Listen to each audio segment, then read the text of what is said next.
Yo. Welcome.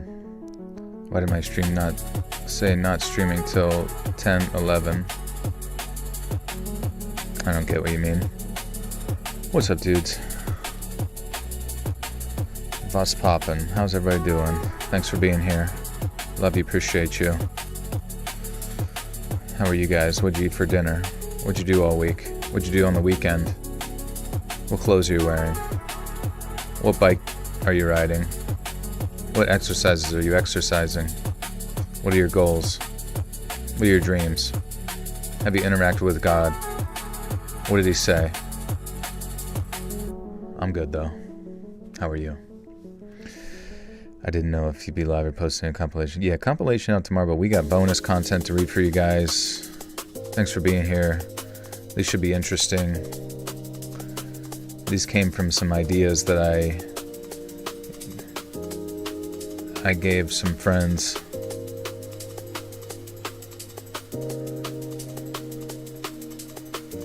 Do you say data or data? That datum. Data. I don't know. I guess data sounds more like nerdy. Data sounds equally as nerdy.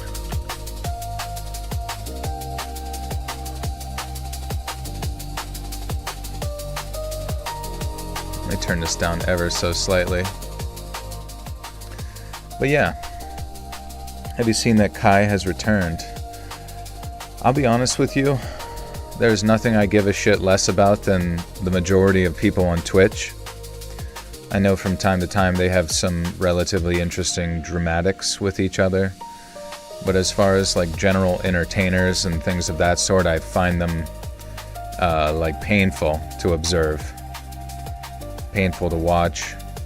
To the extent that, you know, I understand it. It's for kids. I'm not a kid. I'm not a baby, Mom and Dad. What's the theme tonight? We just got bonus content, actually. So if you got a green name next to you, you're about to get some more stuff. Yes, this is that bonus content, baby. But yeah, been good. Yeah, this been feeling great, honestly. Been feeling strong, feeling healthy. No matter how much Instagram wants to tell me I have colorectal cancer. Just kidding. Oh, you don't like Twitch, but how about Marvel? I mean, I'm excited for Spooderman, and I like the Hulk. The Howluk. Have you seen that Kalu has returned? I thought Kalu had cancer and passed away. Also, I heard Kai Cenat was cloned. Don't you guys remember he told people that if he shaves his hair and he takes a break, he's been cloned. So if that's any indication. But yeah, no, I'm kind of over all the superhero shit. Been over it for like a decade now. You see Ryan Gosling as Ghost Rider now. You know, I think that's probably the wise move for every like major Hollywood person to generate large sums of money consistently, is just be in a fucking superhero movie, because seemingly that's all we want to fucking watch. Beware of the Loosh monsters. We got Prime Hulk back. Thank goodness. Honestly, Ragnarok was a pretty good one. And that inspired me to buy the comic of Hulk, Planet Hulk or whatever, you know. I'm on a Daredevil kick right now, but Spider-Man is definitely gotta be exciting. Yeah, my friend has been buying all of the DC, like, absolute Spider-Man, absolute flingle-flongle bullshit, you know what I mean? So, that's exciting, I guess. Has anyone read that, what is it, Carl the Caver, or Carl the... I don't even know. Something to do with fucking D&D bullshit. But yeah, guys, what'd it do? What about gaming news? You guys into gaming at all? We're just gonna wait. Anybody who's new to the stream, we're just kind of like wait until everybody meanders in, then we'll read bonus content for tonight. Am I excited for Doomsday? I thought Doomsday already came out. Also, I saw some preliminary footage of who's going to be in Doomsday, and it looks like they're all pretty cooked. Dungeon Crawler Carl. Yeah, I heard that was good. Is that good? Alright, so GTA 6 still dominates the conversation with its November launch approaching. Grand Theft Auto 6 continues to overshadow nearly every other release. Analysts expect it to be the biggest entertainment launch of the year, blah blah blah. Broketober is coming. October is being jokingly dubbed Broketober because of how many major game releases are releasing within a few weeks of each other. Players may have to choose between several blockbuster titles rather than buying them. What games come out in Broketober? So are we still getting an upload tomorrow, or are you going to have to be depressed or schedule off? No, so there will be still a video tomorrow, but it'll be a compilation. And then Tuesday I'll go ahead and release the bonus content on YouTube and Patreon. Also, over on Patreon on the $5 tier over there, there's a new movie review we did for Jacob's Ladder, me and some friends. I forgot you'd be on. I got lots of dabs. Grade 1 for medical night use, so let's read and speculate on all manner of esoteric and whimsical nonsense. I like it. I like it. Honestly, guys, that's the best. I like questions about video games. I like questions about esoterica. Honestly, whatever bullshit you want to ask me, I will do my best to come up with some stupid hot take on it. And hopefully we say something so controversial we get banned. Am I right, guys? That's the goal of life anymore, is to get banned for your takes. Okay. October 2nd, Ace Combat 8. Okay. October 6th, Gears of War E-Day. They're all trying to avoid Grand Theft Auto, huh? October 6th, Star Wars Galactic Racer. That game looks sick. October 8th, Clive Barker's Hellraiser Revival. Interesting. Wonder what that's about. October 9th, Paperhead. Is that like Cuphead, or what's that related to? October 13th, Planet Zoo 2. That's my favorite GTA game. I guess GTA 5 has probably been one of the best ones. I mean, I played the most time in, like, Vice City back in the day. I knew that map, like, in and out. But granted, it was a lot smaller. October 3rd, Valor Mortis. Oh, yeah, is that like an RTS, like World War I? October 15th, Castlevania Belmont's Curse. October 22nd, Final Fantasy Resonance. October 23rd, Call of Duty Modern Warfare 4.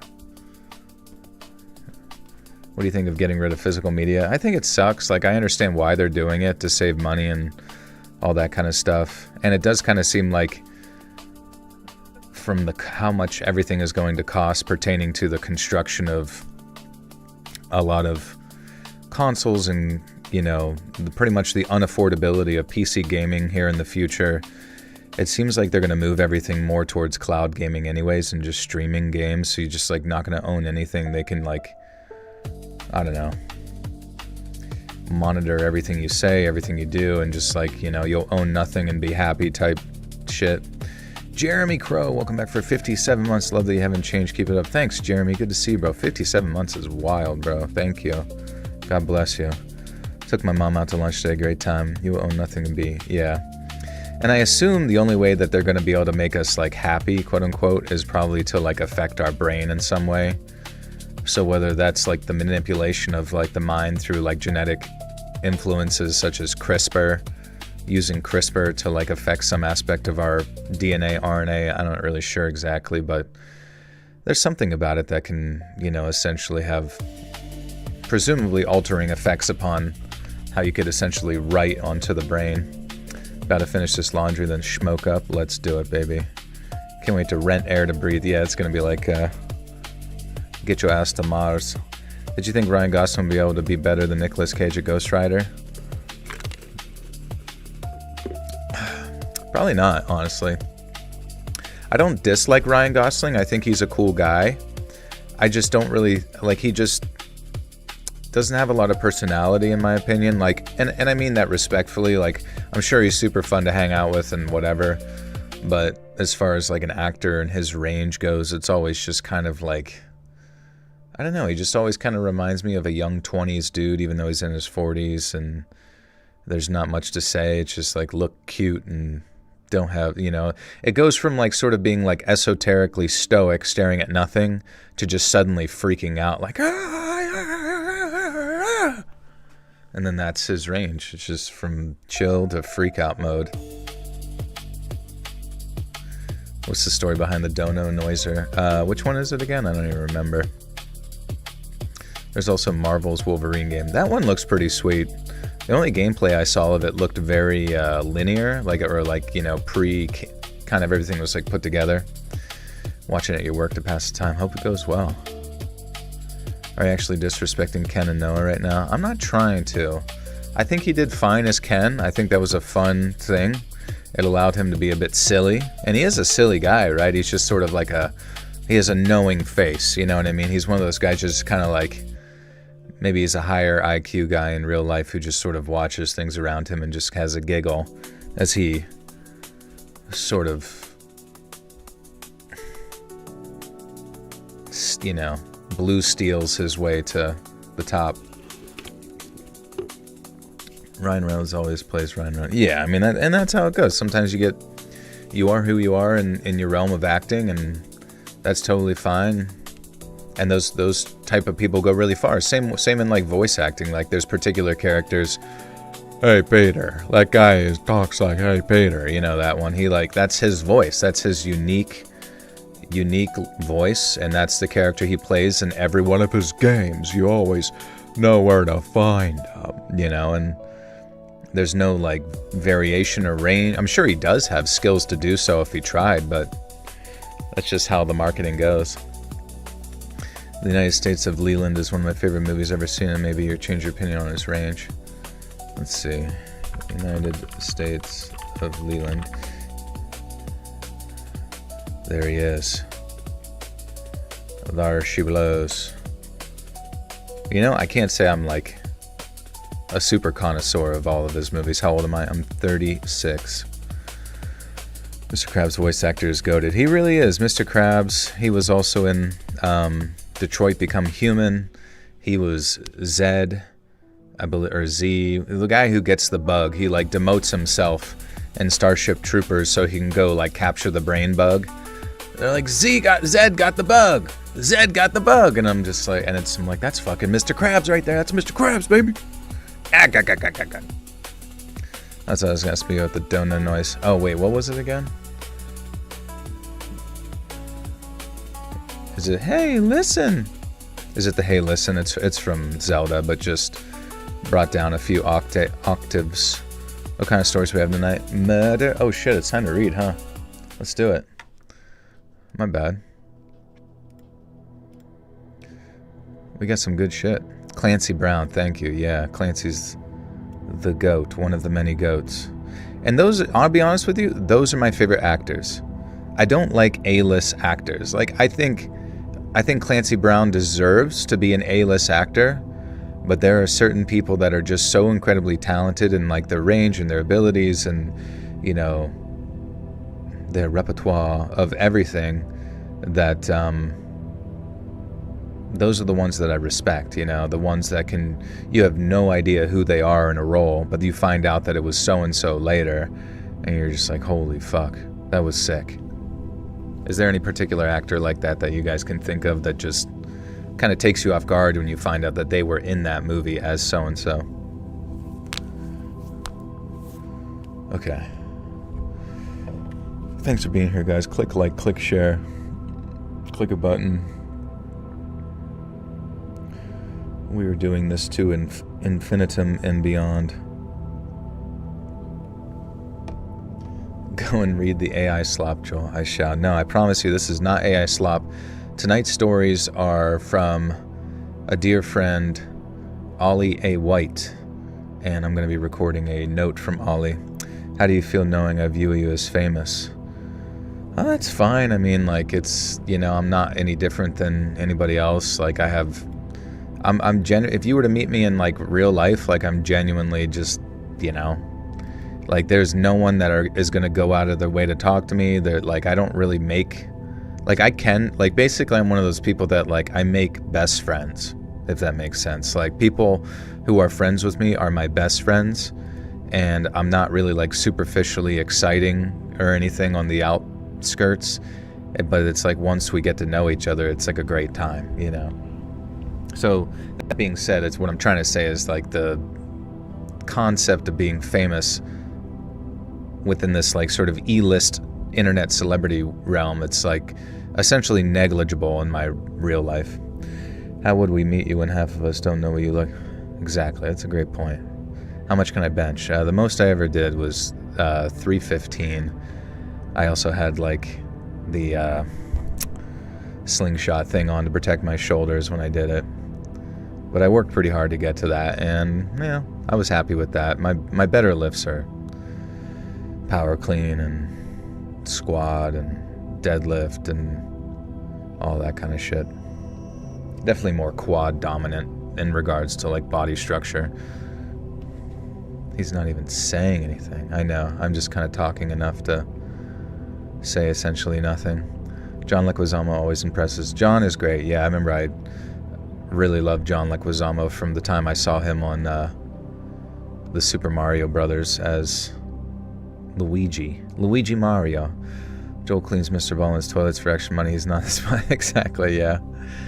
I have to go pick up Mr. Ballin's medications.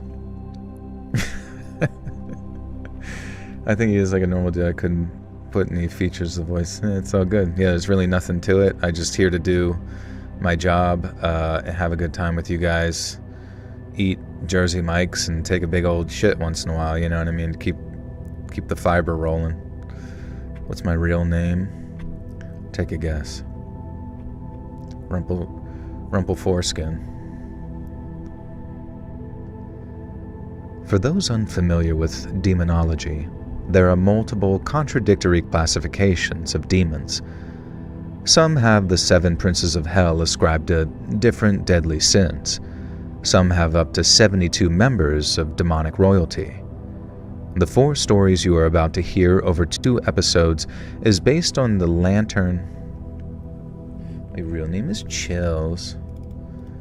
Lantern of Light. I'm not sure if I'm saying this right. Assumedly it's Lantern, but it just has an E at the fucking end. Lantern. Asmodeus. I take lots of bong hits too, Joel, lest you forget. I don't take bong hits. I don't smoke the ganja. If you guys want to do that, I have nothing against you for doing it, but do I have siblings? I do have two substantially older brothers. They're both 9 and 11 years older than me. 9, 11. Never forget. Alright, we'll just say Lantern. I don't fucking know what the fuck this is.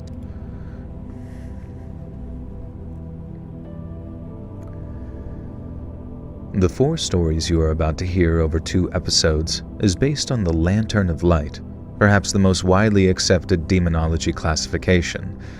This is because A, it's the one that makes the most sense to me based on the lore, and B, I didn't fancy trying to cram 72 demon lords into 4 stories. Enjoy. In the Old West, a criminal is due to be executed. He is led to the gallows and the rope is placed around his neck. Yet less than an hour later, the condemned man walks out of town unmolested. This prompt is by Sam. I can curse you with simple words, writing. Charcoal drawings of mountain tops by Ollie A. White. Nevada, 1888. I can hear the rasp of the preacher's chest every time he inhales. He's been a lifelong pipe smoker, and I can tell from the way his lungs fight for breath with each hitch. He's a hard, tall, square man, and yet his eyes belly a kind of belie. You also have 2 much older brothers? Yeah. They're funny. Lilith! Welcome to the Buttersuck Cult. You now have access to bonus content. Are you reading any listener submissions today? Today it's just bonus content, so it's all fictional stuff written by Ollie A. White, prompts given to them by Sam Riding. And then they basically gave prompts back and forth to each other just, to generate bonus content. When I journal therapeutically, I like to capitalize the last letter of shitty, evil, negative things I hate, hence Asmodeus, the demon of lust. Ah, I see. I had some weird experiences the other night where I woke up at exactly 3 a.m. and this was right around, I think I told you guys about this, but then I whispered to the Alexa, I was like, Alexa, what time is it? And then it was like, it's 3 a.m. And, I thought that was kind of strange because, it was scary, because I'm I don't know, sensitive to that time of night or whatever in some sort of like strange, superstitious, religious sort of way, you know what I mean? You know how it goes. We're all like a little bit afraid of the dark, you know, even to our older years. And the point is that like as I laid there, you know, basically trying to tell myself like, it's whatever, it's just a coincidence, even though I'd only been asleep for not that long. I was thinking like, oh, it's fine, everything's chill. And all of a sudden, like the Alexa just goes boop, like adjusts its volume. And, you know, it only does that if you tell it to adjust its volume. So I was just like, what the fuck? And then, but then that kind of like prompted me to pray, and that was good and whatever. But then the other night, my Catholic, no, I'm just like normal Christian or whatever. But then like the other night I had gone to bed pretty late, but like then I woke up, I guess like an hour and a half or so later around like, it was 3:24. And it was strange because like right before I woke up, I had basically had a dream that on my nightstand, there was these two sort of gargoylean demons, one red, one green. And they were kind of just like discussing, you know, having conversations with each other, either like what to do with me or something of that nature, you know what I mean? And then in the midst of them like saying something, you know, I had some like Game Boy cartridges that were sitting on the side of the fucking dresser drawer there, and it must have like fallen off to the back of the dresser, even though I don't know how it could have. It must have been knocked off somehow. Pradeep, my cat, can't get in the room because I keep it closed at night and locked, you know what I mean? So like it fell off by its own ability and then landed and kind of made that like sort of crackling sound that like a cartridge might, like a smaller one, like a Game Boy cartridge when it hits the ground. So I thought that was that basically woke me up, right? And then when I got up, I was basically saying and responding to what the demons were saying, but like one demon was whatever the other demon was going to say, I was basically saying what he was saying. So it was like their thing that they were saying was coming out of my mouth, which, you know, could mean all sorts of things. But does it count if someone submits their nightmares to you? You can, but it'd probably be best if it somehow connects to like an overarching sort of scary story of paranormality, you know what I mean? Something that extends beyond just the dream. But then, you know, coincidentally, like when I mentioned it to a friend about the 3:24, they were like, why does like Proverbs 3:24 come to mind? And then I looked it up and it was like, you know, you shall sleep peacefully and then rest sweetly or something of that nature. So I was like, oh, well, that's pretty coincidental, and kind of gave me some degree of like comfort knowing like, okay, I don't have to worry about some bullshit. But yeah. Oh, there's Madapu says, hey Joel, had the colonoscopy, all good, no polyps or anything concerning aside from the internal hemis, but they gave me a protocol to get rid of them. Interesting, that's cool. What's your protocol entail? I'm glad to hear that, dude. I mean, that's if you were having some degree of, I remember hearing like millennial people had like some degree of increase in colon cancers, so I don't know exactly what that is, if it's just from processed foods or lack of fiber or what the fuck, but I don't know. If anybody in here, you know, has any concerns like that, probably should definitely go get checked. You had a demon attached to you from a story. I kind of wondered that maybe just from the fact that I started reading more paranormal related things lately, so I was like, fuck, maybe there's a correlation. Is the stream being glitchy for anyone? Dude, I always feel people struggle with the stream sometimes, and I wonder if there's anything I can do. Like, is there anything I can do to make this stream easier to run on people's ends, or I don't know. I'm a Christian myself. I always get nightmares about trying to rebuke a demon when I couldn't speak. Yeah.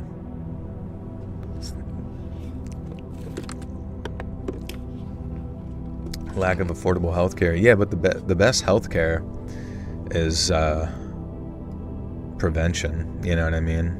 So whether that's like exercising to like soak up the excess glucose in your bloodstream, or any other, you know, decreasing the amount of like inflammatory shit that you consume. Like there's, you know, any sort of like preventative measures like way better than like going to some sort of government funded fucking hospital systems.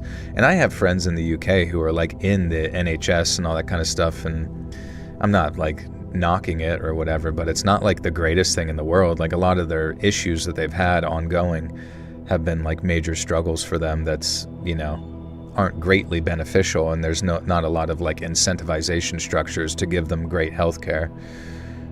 Frederick with the 29 months says, hello Joe, how's it going on this beautiful night? It's good. We're just cruising along talking about demonians. Was talking about the significance of September 30th, Orange Shirt Day. I'm not familiar. Have you ever had a palm reading or tarot reading, anything of this sorts? When I was younger, I had a palm reading from some lady at the beach. She said that I was going to live very long, and then whenever was working as a nurse at the hospital, there was a girl that I would hang out with, and we had done tarot, or well, not tarot, but we had done some sort of psychic reading together, and the only thing that psychic told me was that I can walk and chew bubble gum.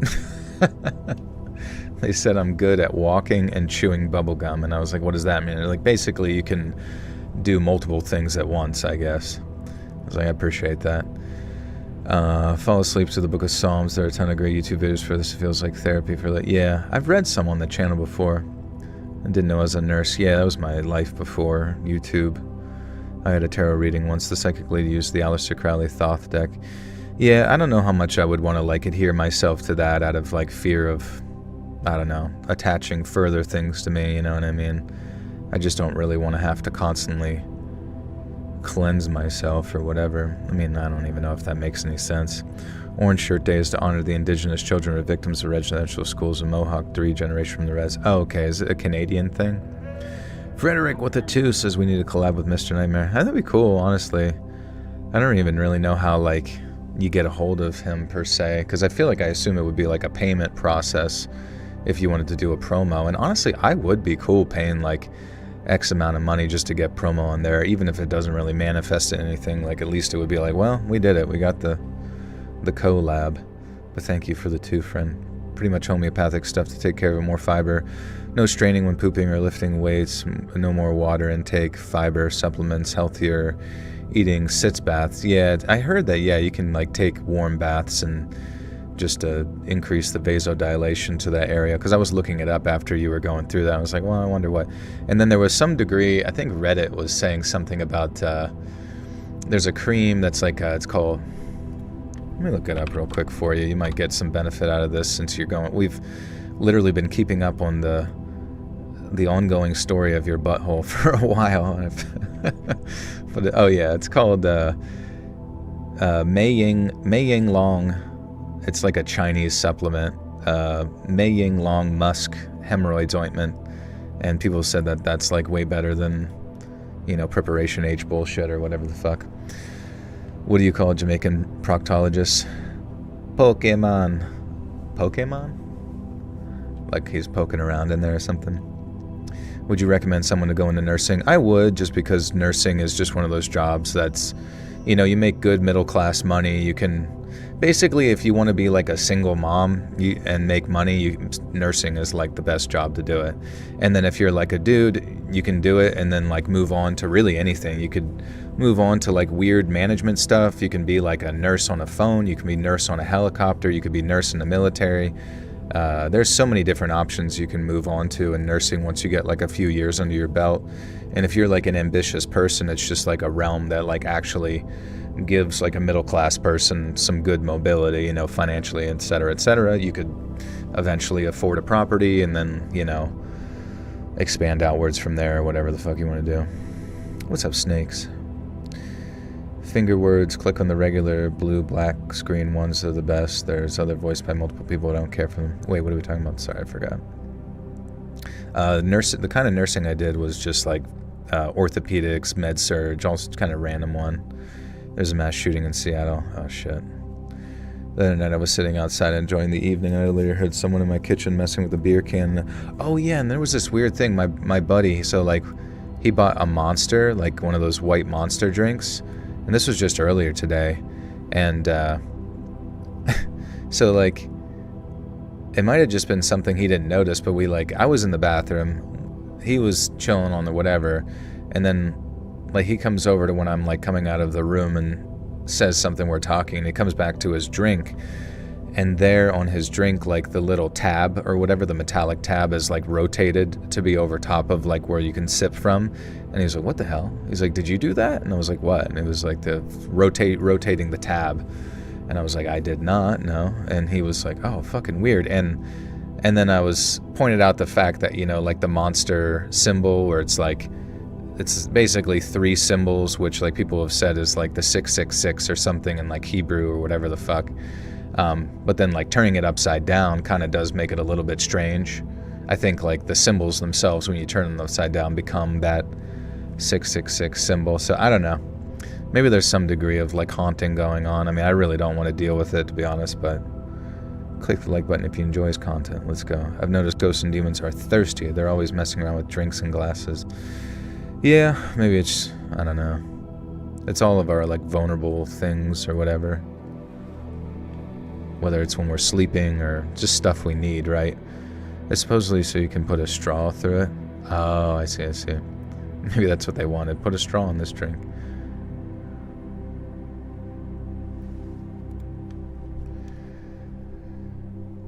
He's a hard, tall, square man, and yet his eyes belie a kindness. I hope that maybe, possibly, I have an ally here. I didn't do it, preacher, and they all know it, I say. The preacher grunts. So you say, my son. I was not even present in town during the first murder, you know. So you say, he repeats. Nor the second. It's true, I wasn't, but I suppose the townsfolk of Blancheford Creek only had my word for that. I'd rolled into town after passing a traveling carnival. It was a parade of caravans emblazoned with the name Papa Crackles, Freaks and Fun, and I remember feeling a chill.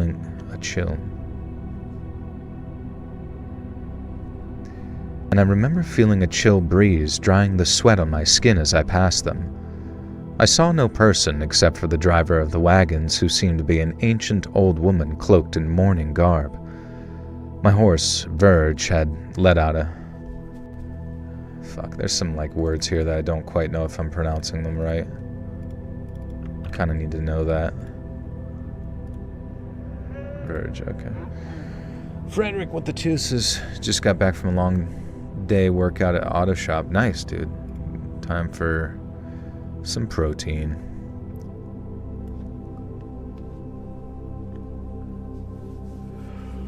Wart. Oh my god, I think carb atom is what's added to make amphetamine meth. Oh, interesting. Woke up yesterday morning to the sound of someone slamming a cup down on my counter. I was home alone. Yeah, I mean, who knows? I really wouldn't be surprised. Wouldn't it be funny if, like, everyone across, like, the entire world just suddenly saw an uptick in, like, paranormal activity, but nobody was brave enough to sort of, like, convey that information to each other, so it just all existed in, like, little bubbles, you know?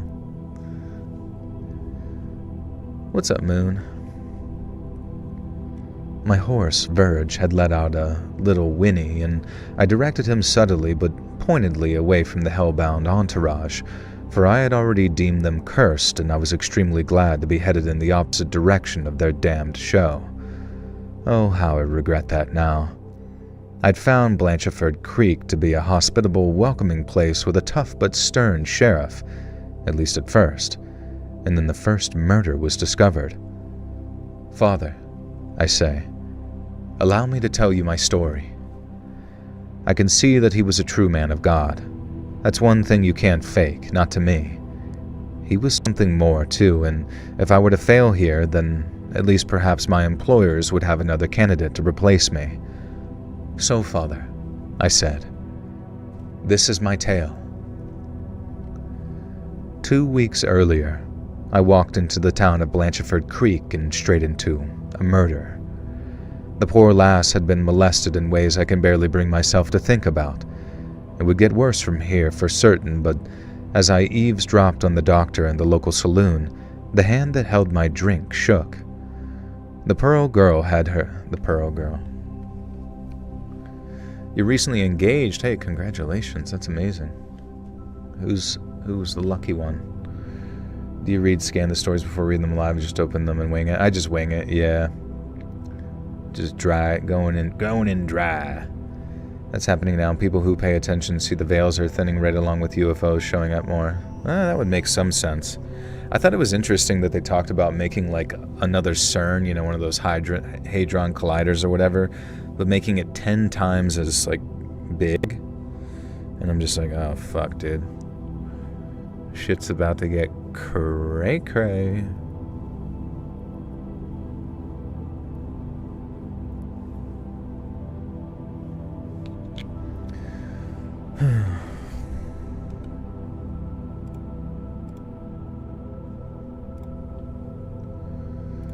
Okay.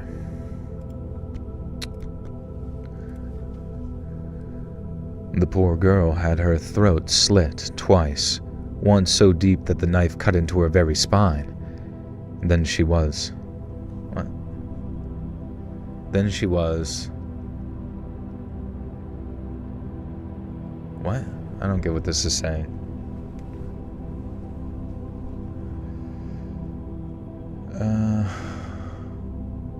Then she was ... the killer ... He savaged her in her sex that no sane God-fearing human should even entertain.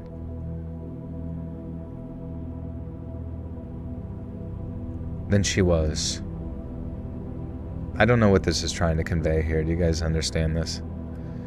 Then she was the killer. Like, was she the killer? Then she was the killer. Like, is it? I feel like maybe it's like a confession, hence why it feels like dialogue. It feels like it's written like dialogue. David, thank you for the 279 Canadian friend. Appreciate you. I wish that sound effect wouldn't play and it'd just play the normal ones. I don't even know why. Have you seen the videos of all the Sprite lightning flashes in Mexico, Guatemala, and Venezuela before the earthquakes? Sprite lightning. What's Sprite lightning now? No specific title for the video tomorrow, Joel. Probably charcoal drawings, mountaintop. I'll have to figure something out. Something to do with, because it's bonus content, but tomorrow's video's compilation, so it's going to be something, you know, clickbaity or whatever. I told someone was watching Twin Peaks, she said, oh, did you find out who the dad is yet? I mean, the killer. Jesus. So they just ruined it for you. The poor girl had her throat slit twice, once so deep that the knife cut into her very spine. Then she was the killer. I have to like check in because I generally don't know what this is saying right now.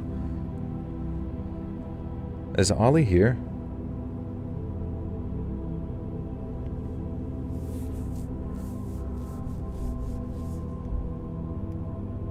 Maybe they're not. I don't know. Normally they're like... Sounds like a missing pronunciation. Maybe like them crazy run-on sentence. Well, no, it's...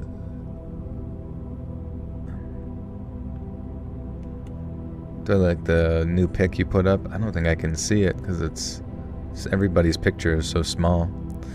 What's your go-to healthy meals? I've been eating way too much sugar lately. Maybe just like if you're having breakfast, you can just have scrambled eggs. Maybe cottage cheese and strawberries or something like that. I'm just gonna put it in the chat, like, cause I feel like I want to get it right, but I also, it's censoring that she was assaulted. Yeah, but I don't really understand, even if it, okay, so then she was, and I assume that's the assault part, right? The killer, ... He savaged her in her sex. In her sex? Okay.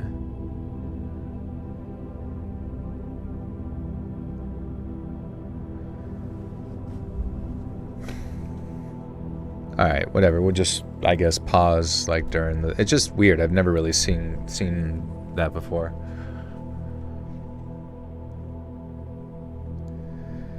Then she was the killer. He savaged her in her sex that no sane God-fearing human should even entertain. Of course, I was the stranger in town, but at this point, they believed that she'd died the night before I'd arrived, which was true, so only a few suspicious glances flew my way. Also, being young, and if I say so myself, a good-looking writer helped me, as I didn't fit their image of the demonic, hunched killer.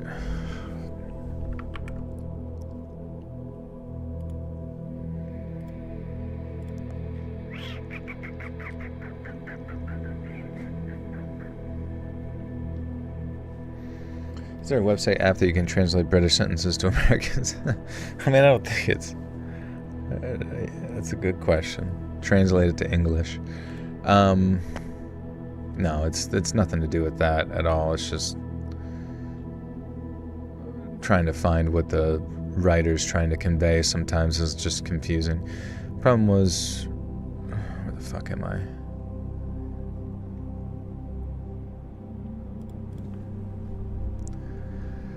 Of course, I was the stranger in town, but at this point they believed that she'd died the night before I had arrived, which was true, so only a few suspicious glances flew my way. Also, being a young, and if I say so myself, good-looking writer helped me, as I didn't fit their image of the demonic, hunched killer. Sorry, just so many commas. Hunched killer, demonic hunched killer leaning over...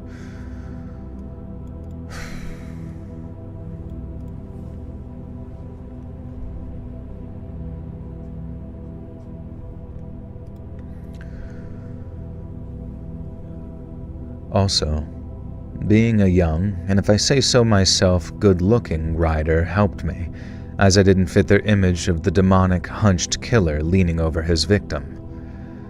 Also, at this point, from further gossip I was able to hear, they were fairly certain that someone from Papa Crackle's Freaks and Fun had been the culprit.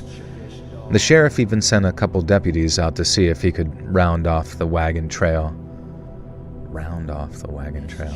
See if he could round off the wagon trail.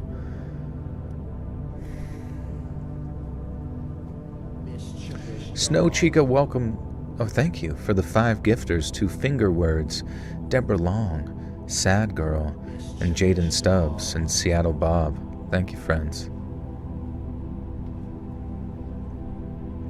Rider. Is a rider a guy or a female? I think in this case it's a male. The narrator is hesitant about describing the act, so he interrupts himself to describe the killer's actions. I've just never seen that done outside of, like, dialogue, you know what I mean? Like, within, like, prose? It just seemed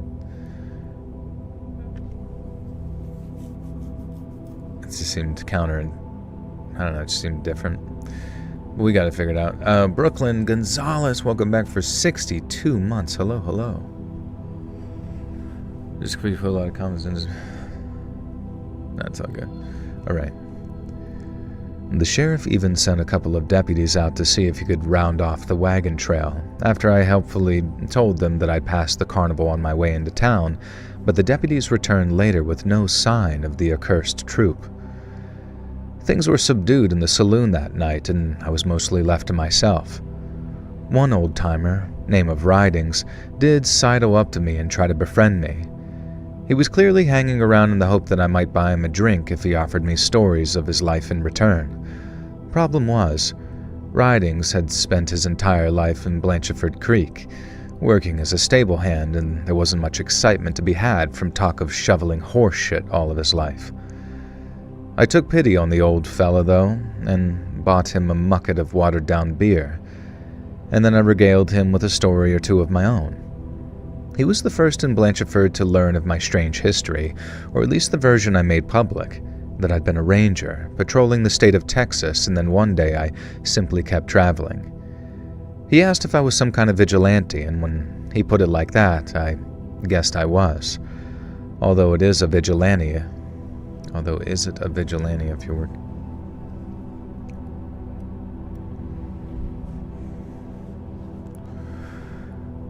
Narrators actually clearing the story to the holy man, so a lot of this might read like dialogue. Yeah, that's kind of what I thought.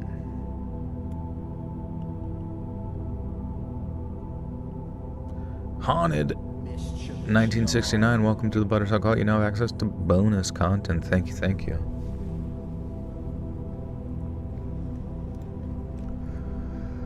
Although, is it a vigilante if you're working for people? I can see you listening to us from across space and time. At this honorable young man who would these days be called something very different than a traveling ranger. I can hear you all listening through your conduit who speaks in circuitry and digital code, though I know not what these means. Yes, Baba Yaga sees all. She hears all, too. And now I hear it. Crackle, crackle. I must leave you to return to your story of an innocent man wronged, told through a honeyed voice. I woke up in my room in the inn. I had no memory of leaving the bar or falling asleep. I still wore my clothes from yesterday and lay atop the bed, spread out like a starfish. I did not have the taste or sensation of one who drank too much, but my ears felt strange, as if moths were fluttering inside them. I wash at the basin, and change of clothes from a pack soon had me.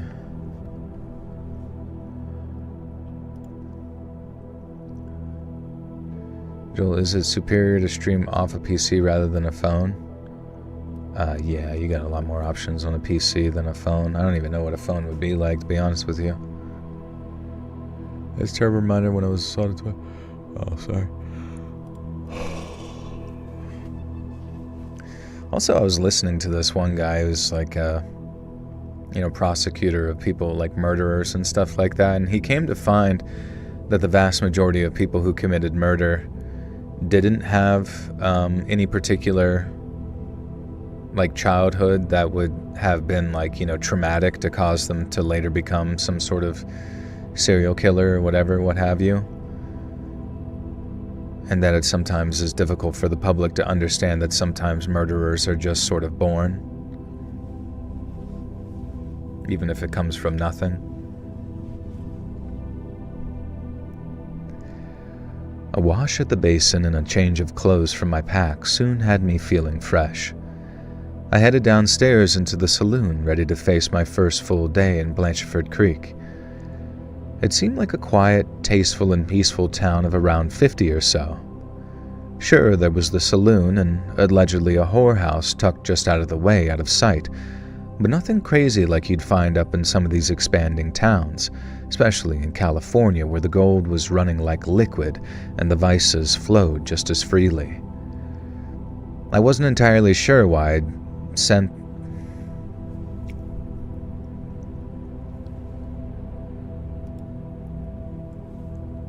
I don't know why I'm already tired. I wasn't entirely sure why I'd been sent here, but I went where they told me to, and even if I'd resisted, old Verge would have refused to move until I obeyed orders anyways. I wandered around all day in the blistering sun, telling anyone who asked that I was a traveling ranger without a state. That's unusual. And that no, I wasn't in Blancheford on a case. A few of them were adamant that I was here because of that murder, but I insisted that no, that really was a coincidence. And besides, at this point, much like the sheriff and the other lawmen, I was convinced that the culprit had been one of the Papa Crackle's boys. You heard about these traveling demons from time to time. Some would say literal demons even. And before the sun had grown low, I could hear Virgil. Verge or Virgil? I guess it's Verge is short for Virgil.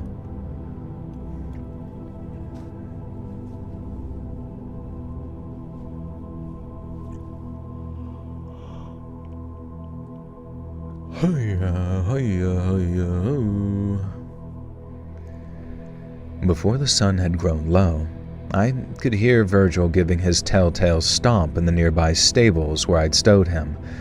This meant that we had to be somewhere, and if Virgil wanted to go somewhere, we went there. I saddled him up, mounted him, and then he decided to pause for some time to drink from the trough that he could have used at any time in the day. And this meant that the sun was a little lower as Virgil took us out of town, framed by a nearby mountain. What's up, Fry? This meant that the sun was a little lower as Virgil took us out of town, framed by a nearby mountain like a pie with a slice removed. I don't know why that sounded weird. Fuck. like a pie with a slice removed. I watch anime as I go with music and along with you on low data, so it depends what's superior. Oh, you meant watch the stream on phone or PC. I have no idea. Maybe it just depends on your Wi-Fi connection.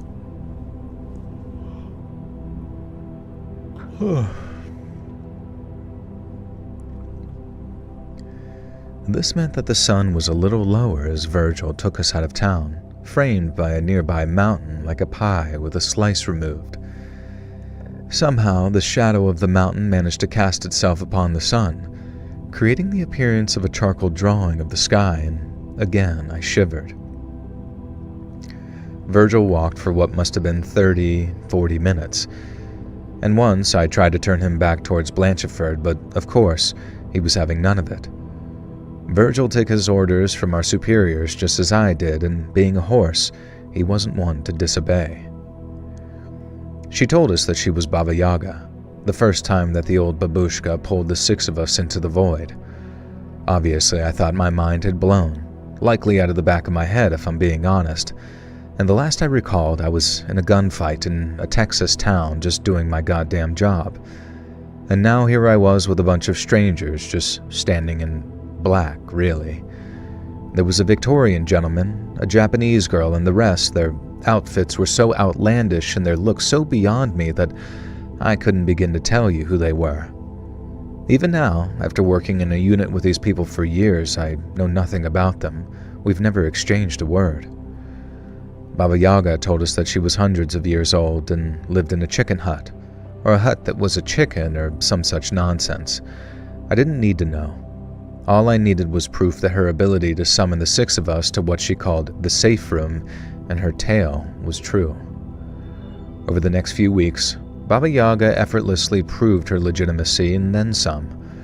The short version is, we were warriors of God. Which God? I was at the Greyhound station in Sacramento, went to get some BK, walked out of the door with my order, and literally ran into the Unabomber, spilling my drink down his back. Like after the fact?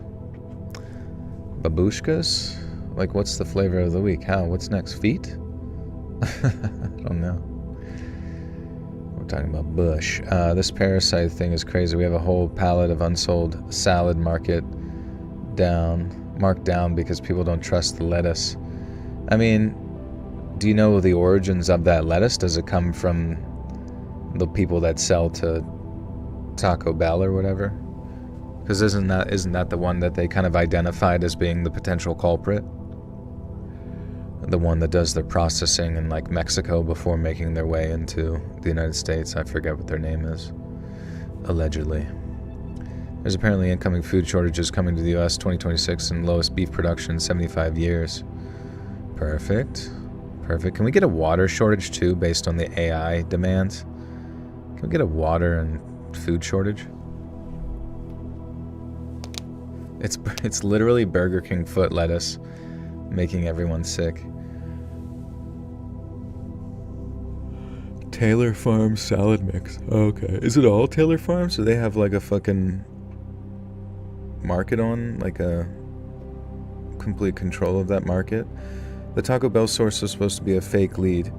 Yeah, but I mean, it was really fishy too, because it was like the FDA said about it, and then like they went and talked to the Trump administration, and then it like got reversed or whatever. So it almost seemed like there was some sort of fuckery going on there or whatever, so that it didn't cause people to not buy their shit. But presumably it's too late.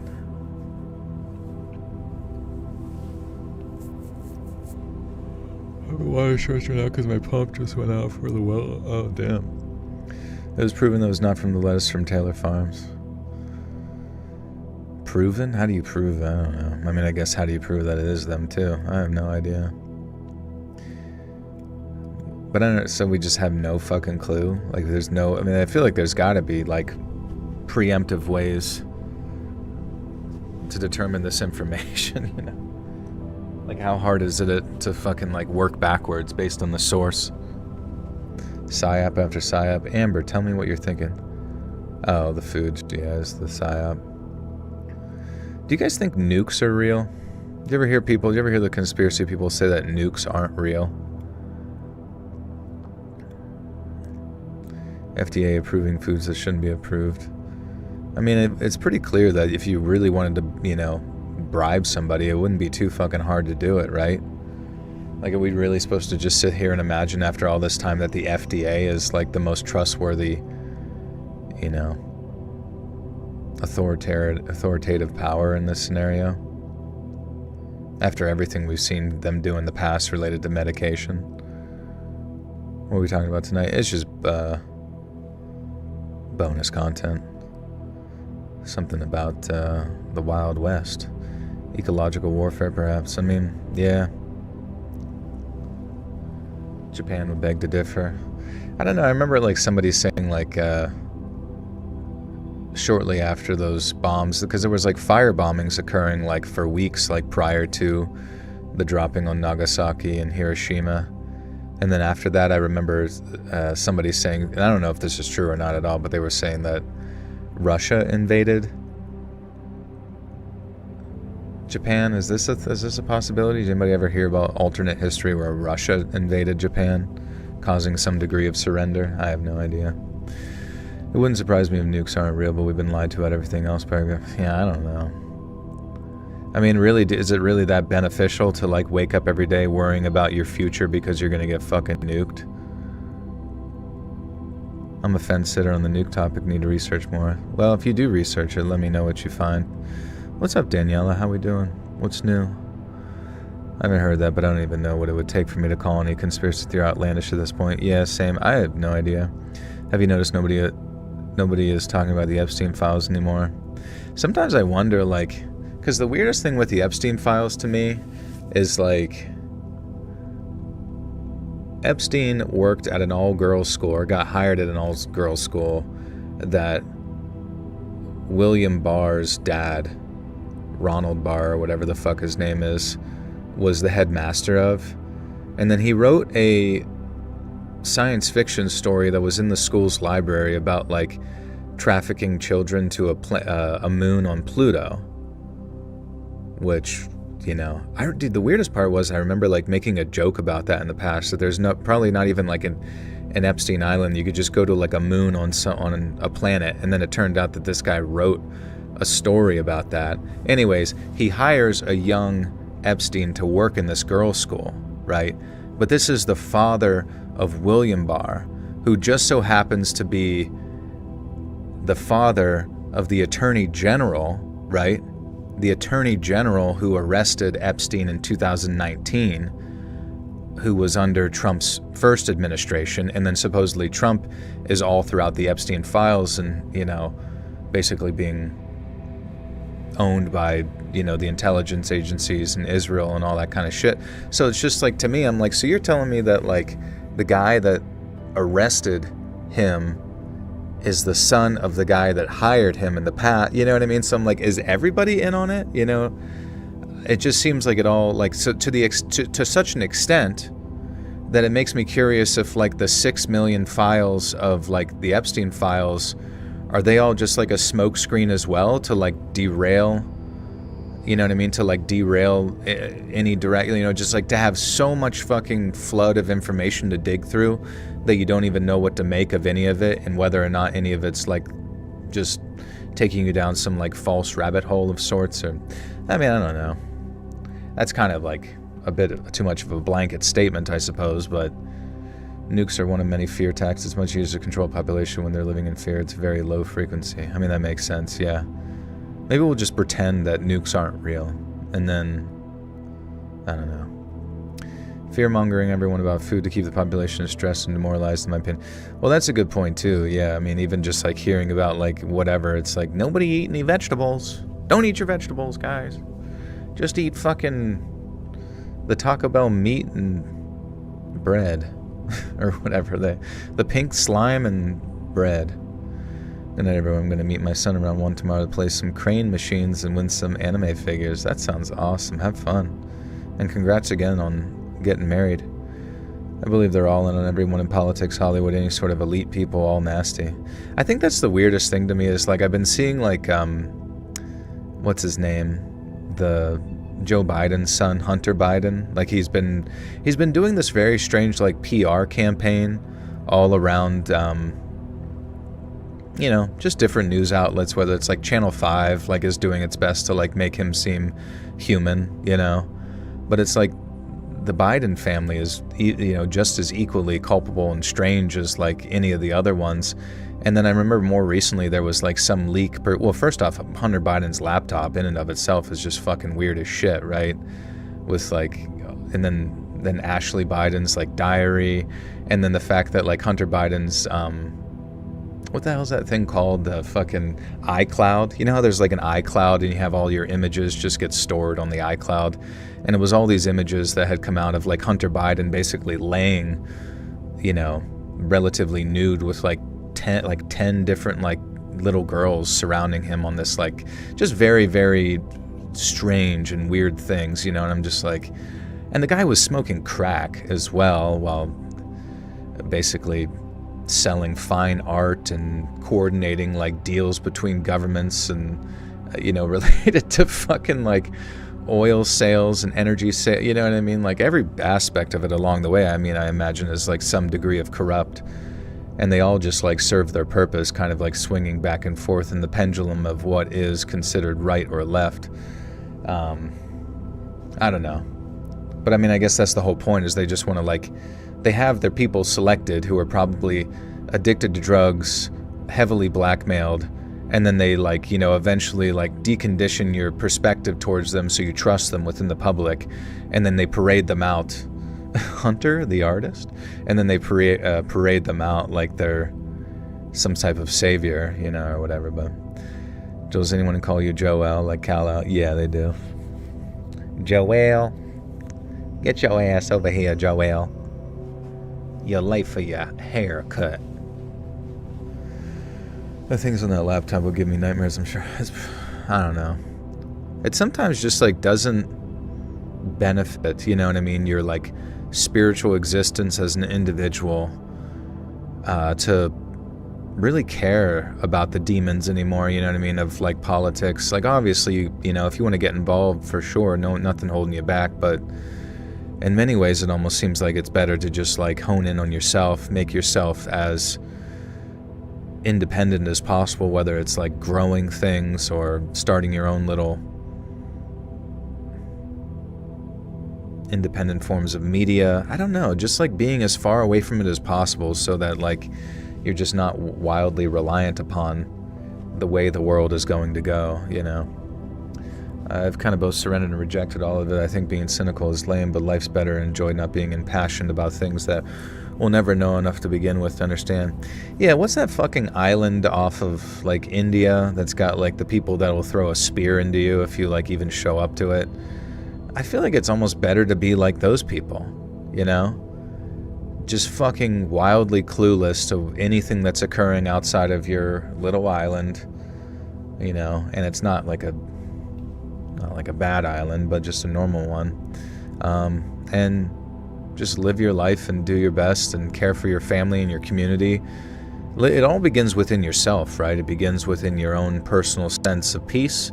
And then that peace extends outwards to your children and your family, and then that extends outwards from them to your community, and it just keeps extending outwards. You know, if you sit there and all you ever get hit with is like all the problems of the world all at one time, yeah, Sentinel Island.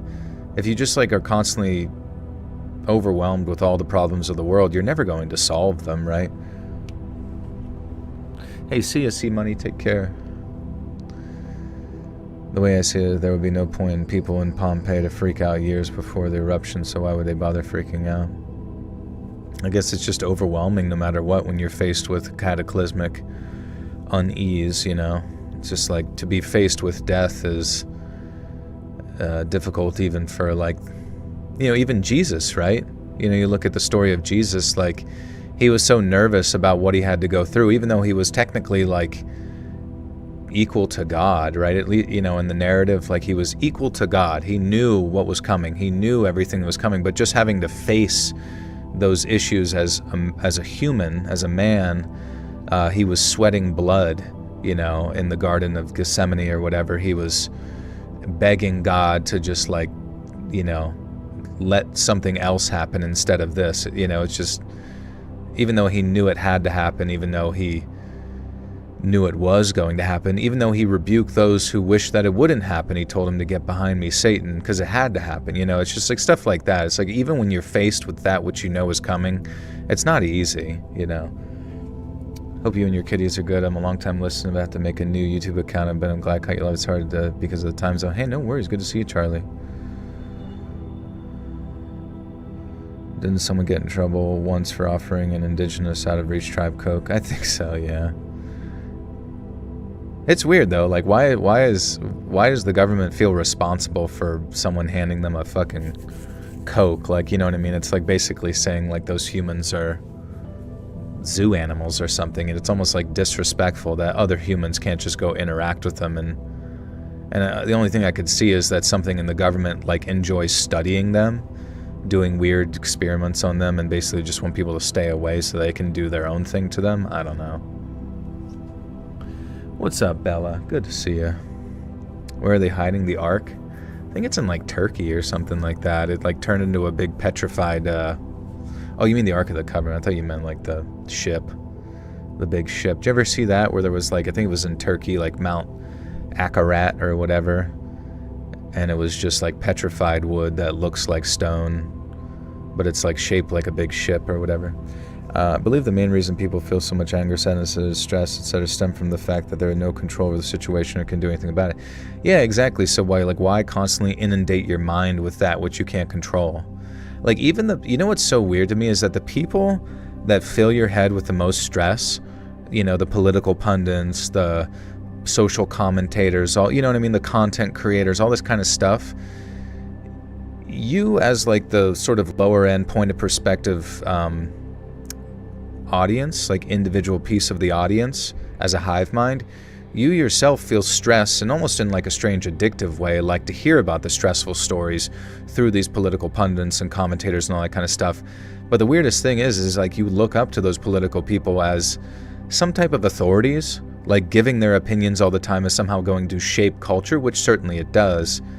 But at the same time, it's like those individuals, those political commentators, like they have just as much power as you do, if not less, you know, just because they spout a bunch of things that might make them feel cathartic in the moment while also making a degree of like cash flow from it. It's essentially meaningless, just sort of yelling into the void like that and harvesting our loosh.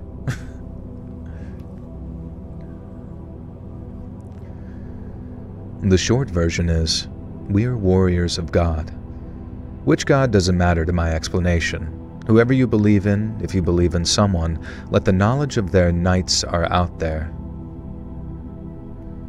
Whoever you believe in, if you believe in someone, let the knowledge that their knights are out there to help you sleep better as you drift off into dreamland. I'm also not here to out the organization that I'm a part of. All I'll say is, everything I tell you is 100% real, and it's up to you if you believe me. I know what I've done, and I know what I've stopped, and it's up to you whether you believe me when I tell you that I make sure you sleep easier at night. I won't talk about the others neither. Not my people, not my business. They all had their own Virgils, all animals from what I understand, and that's all you need to know. We never worked together, and we each had a power. We each had a gift. Mine, for all intents and purposes, in the way that mattered to my life, I was just gosh darn supernaturally good at shooting things. My special revolvers never ran out of bullets, never needed reloading, fine by me. I was pretty damn good with the lasso too, but Baba Yaga says I only have my pappy to thank for that. I've stopped thinking about my job and started thinking about my mission. I had no idea what I was here for, but surely it had to relate to that murder. I rarely swing into town to find a horrifically mutilated corpse and discover it has nothing to do with me. Now, I took over a Virgil or a Vigil? I think the horse's name is Virgil. They called it Verge at first, but it was just short for Virgil. Kind of wish they would have called it Virgil out the gate, but think about the most beautiful moments of your life. Consuming media probably wasn't a big factor in the most. Not at all, dude. It's just like the media part is just sort of like noise to fill the silence in between those larger moments, you know what I mean? Like, which is so strange, because in reality what you should be doing is maybe trying to plan those moments out more often, instead of like filling. And sometimes, just to clarify, like if I'm ever like sound like I'm trying to give advice or anything like that, I'm kind of like also just like semi talking to myself, you know. It's like, because I by no means have accomplished hardly any of the shit that I talk about most of the time, but yeah, it's like we really shouldn't waste our time constantly trying to like fill the silence with like stressful, forms of narratives that we consume over media, right? But yeah, we should just start coordinating those like sort of experiential moments that take us. And because I mean, when you really think back through time, what are the things that you remember? What do you remember about the year 2017? What do you remember about the year 2002? Or what do you remember about last year? Like, it probably wasn't like how many fucking YouTube videos you watched, right? Or like the dude that bitches about the Odyssey or something like that, Like, maybe that fills the noise, fills the silence for a little bit, but it's certainly not meaningful to your existence by any means.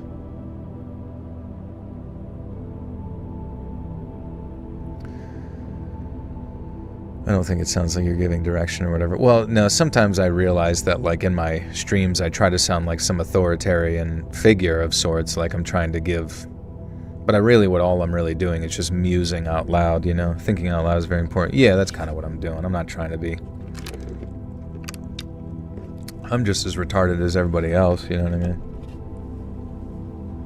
Probably more so in many ways, unbeknownst to myself. I looked over the mountain that had turned the sun charcoal. I was alarmed to wait. Oh, yeah. I looked over at the mountain that had turned the sun charcoal. I was alarmed to see how much the blazing star had dropped down, and instead it was casting a shadow on the point of the mountain, making it look like a blunt pencil. Using my excellent imagination and scathing wit, I decided to name it Pencil Mountain. I traveled this area plenty, and I never heard any locals refer to it as anything, so Pencil Mountain. Yeah, that'd do. I turned back to face the trail, and suddenly everything was black, as if the sun had been extinguished. Here we go, I thought. Direction. Baba Yaga stood there, all 3.5 feet of her, and wrapped her big gnarled stick.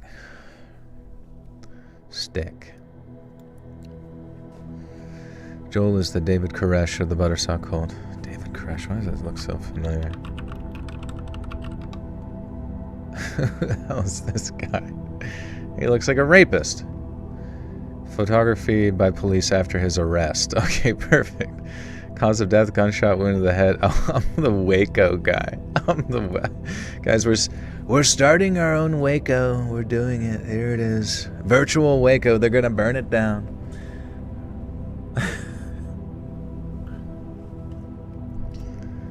I thought you yeah. Okay. Another damn diagnosis to add to my already crappy body. Maybe just don't go to the doctors anymore. No, I'm just kidding. But you do have to be careful, though. You don't get addicted to diagnosis, like collecting diagnoses like Pokemon cards, you know what I mean? I'm not saying you are. I'm not saying anything like that, but sometimes we do, in a hypothetical world, get addicted to our weaknesses. Baba Yaga stood there, all 3.5 feet of her, and wrapped her big gnarled stick on the ground. What ground? I had no idea. We were in an abyss, and yet there was always ground where you needed it. I started to speak, and she wrapped her stick again. There are 6 people across the world, she said. Somehow I always knew that she was speaking Russian, but I could understand her anyway. They're acolytes of Asmodeus, and their actions now can change the course of history. Only one of them needs to fail in their task. The 6 of you have been dispatched to their locations. At least one of them must be permanently stopped by the end of this year of our Lord, 1888. 2 of the demons have already succeeded. Your target has 4 more victims. You don't have long. Go, my eyes, and be the one to end it. I snapped back into the real world. Virgil had been carrying me forward, and the sun had begun to set behind Pencil Mountain even more. Up ahead, something stood. It walked forward to me, the size of a grown man, but at that distance, all I could see was a shiny pink sphere for a head. His arms moved at unnatural angles, as if his joints bent in every possible way. So did his legs as he took stumbling steps forward. Even though the man should not have been able to move at any kind of pace, he seemed to be approaching fast, even as Virgil slowed down. I noted that he was topless, and from the strange bulbous structure of his torso, I was no longer convinced that he was a man at all.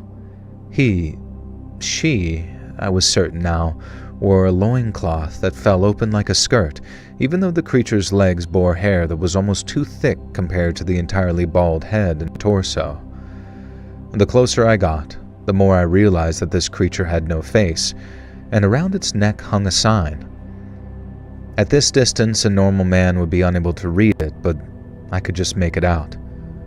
Property of Papa Crackles, Freaks and Fun. If lost, please return.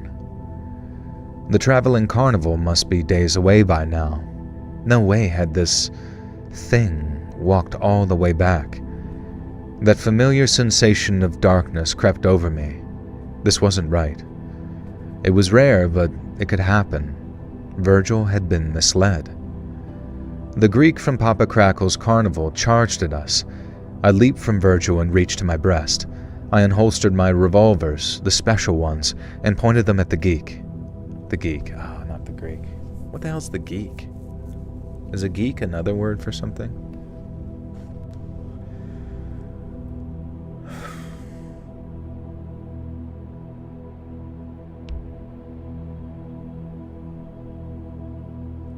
I always went out of my way to call it wacko instead of Waco. I don't know. They killed kids, so.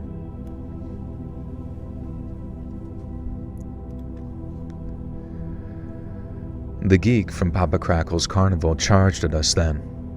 I leaped from Virgil and reached to my breast. I unholstered my revolvers, the special ones, and pointed them at the geek. She stopped, cocked her head at us, and I could imagine a curious, almost sad expression on her face if she had one. Then she reached into her loincloth and pulled a dull, rusty blade from somewhere.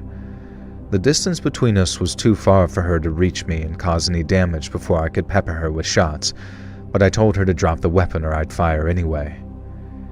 She made a gesture, and there was something familiar in it, something sad and motherly.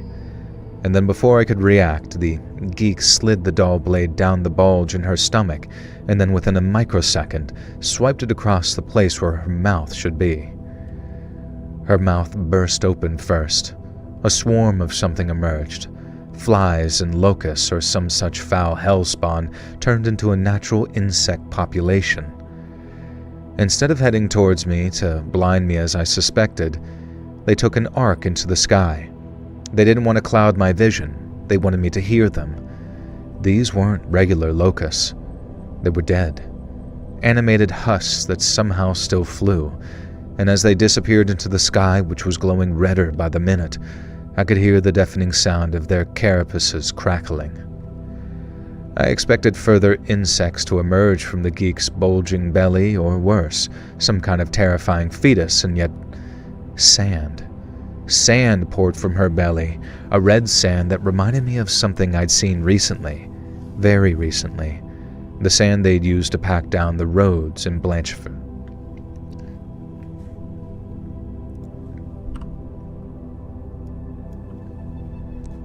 Am I paying everyone in the Buttersuck cult?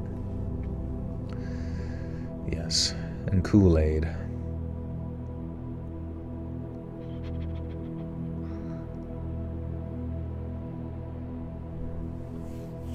Nobody finds suspicious how all of a sudden everyone online is suddenly getting diagnosed as autistic as grown-ass adults. Yeah, I feel like being autistic, well, I mean, it just depends. Because there's so many variations to it, like the non-verbal ones, the ones that severely struggle. But then there's, like, to me, it's like, you can't be hot and be autistic, you know what I mean? I remember there was that chick that was on, like, I don't know if you remember. She had, like, a Brooklyn accent, and she was, like, friends with Corpse Husband or whatever. And she was on the cover of his, like, E-Girls is ruining my lives and shits. And then it was just, like, she just, like, randomly was like, I'm autistic. It's like, what? The fuck are you talking about? You're autistic. Like, I know autistic people who run around the house in the fucking diaper all day, and you're fucking... You're lovely. You're beautiful. You can't be... You literally cannot be a model, and... It's just so fucking stupid. I don't know. Too many vaccines, folks. Too many vaccines. No, I'm just playing. Alright. The sand they'd used to pack down the roads in Blanchford Creek. Ahead of me, the geek collapsed face first on the desert ground and exploded in a pile of maggots. Insects and carnivals and sand and esotericism were not the domain of Asmodeus. This was a distraction, a favor, a final helping hand from Papa Crackles, who I was now convinced to be the serpent. Maybe. The servant. The servant. She was not like other girls. Beth, are you autistic?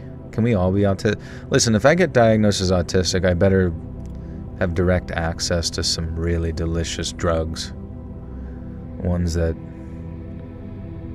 get me all sorts of fucked up.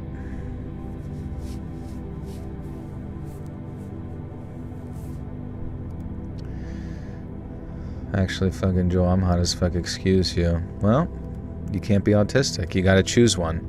You gotta be hot, or you gotta be locked in an insane asylum. You decide.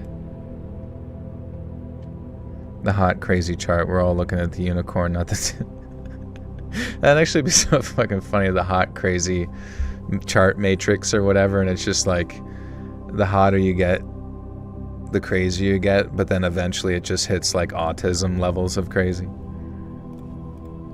This part of the chart is you get so hot you become retarded. This was a distraction, a favor, a final helping hand from Papa Crackles, who I was now convinced to be a servant of Beelzebub. Not my concern for the most part, thankfully, and someone or something had ensured that we weren't in town over the last few hours. When I pulled up, Virgil grumbled at how hard I'd pushed him and practically threw me off his back to head to the trough. It was impossible for me to miss the corpse this time. The townsfolk had gathered around her but left a gap almost to ensure that I was able to see her clearly. The woman had been mutilated in a similar manner to the first, and I could see what appeared to be organ meat drying on her shoulder, as if they'd sat in the hot sun for hours and another piece was lying on her body. Something about this set off alarm bells in the back of my mind, but I couldn't place the alert that my own... I couldn't place the alert. Place the alert.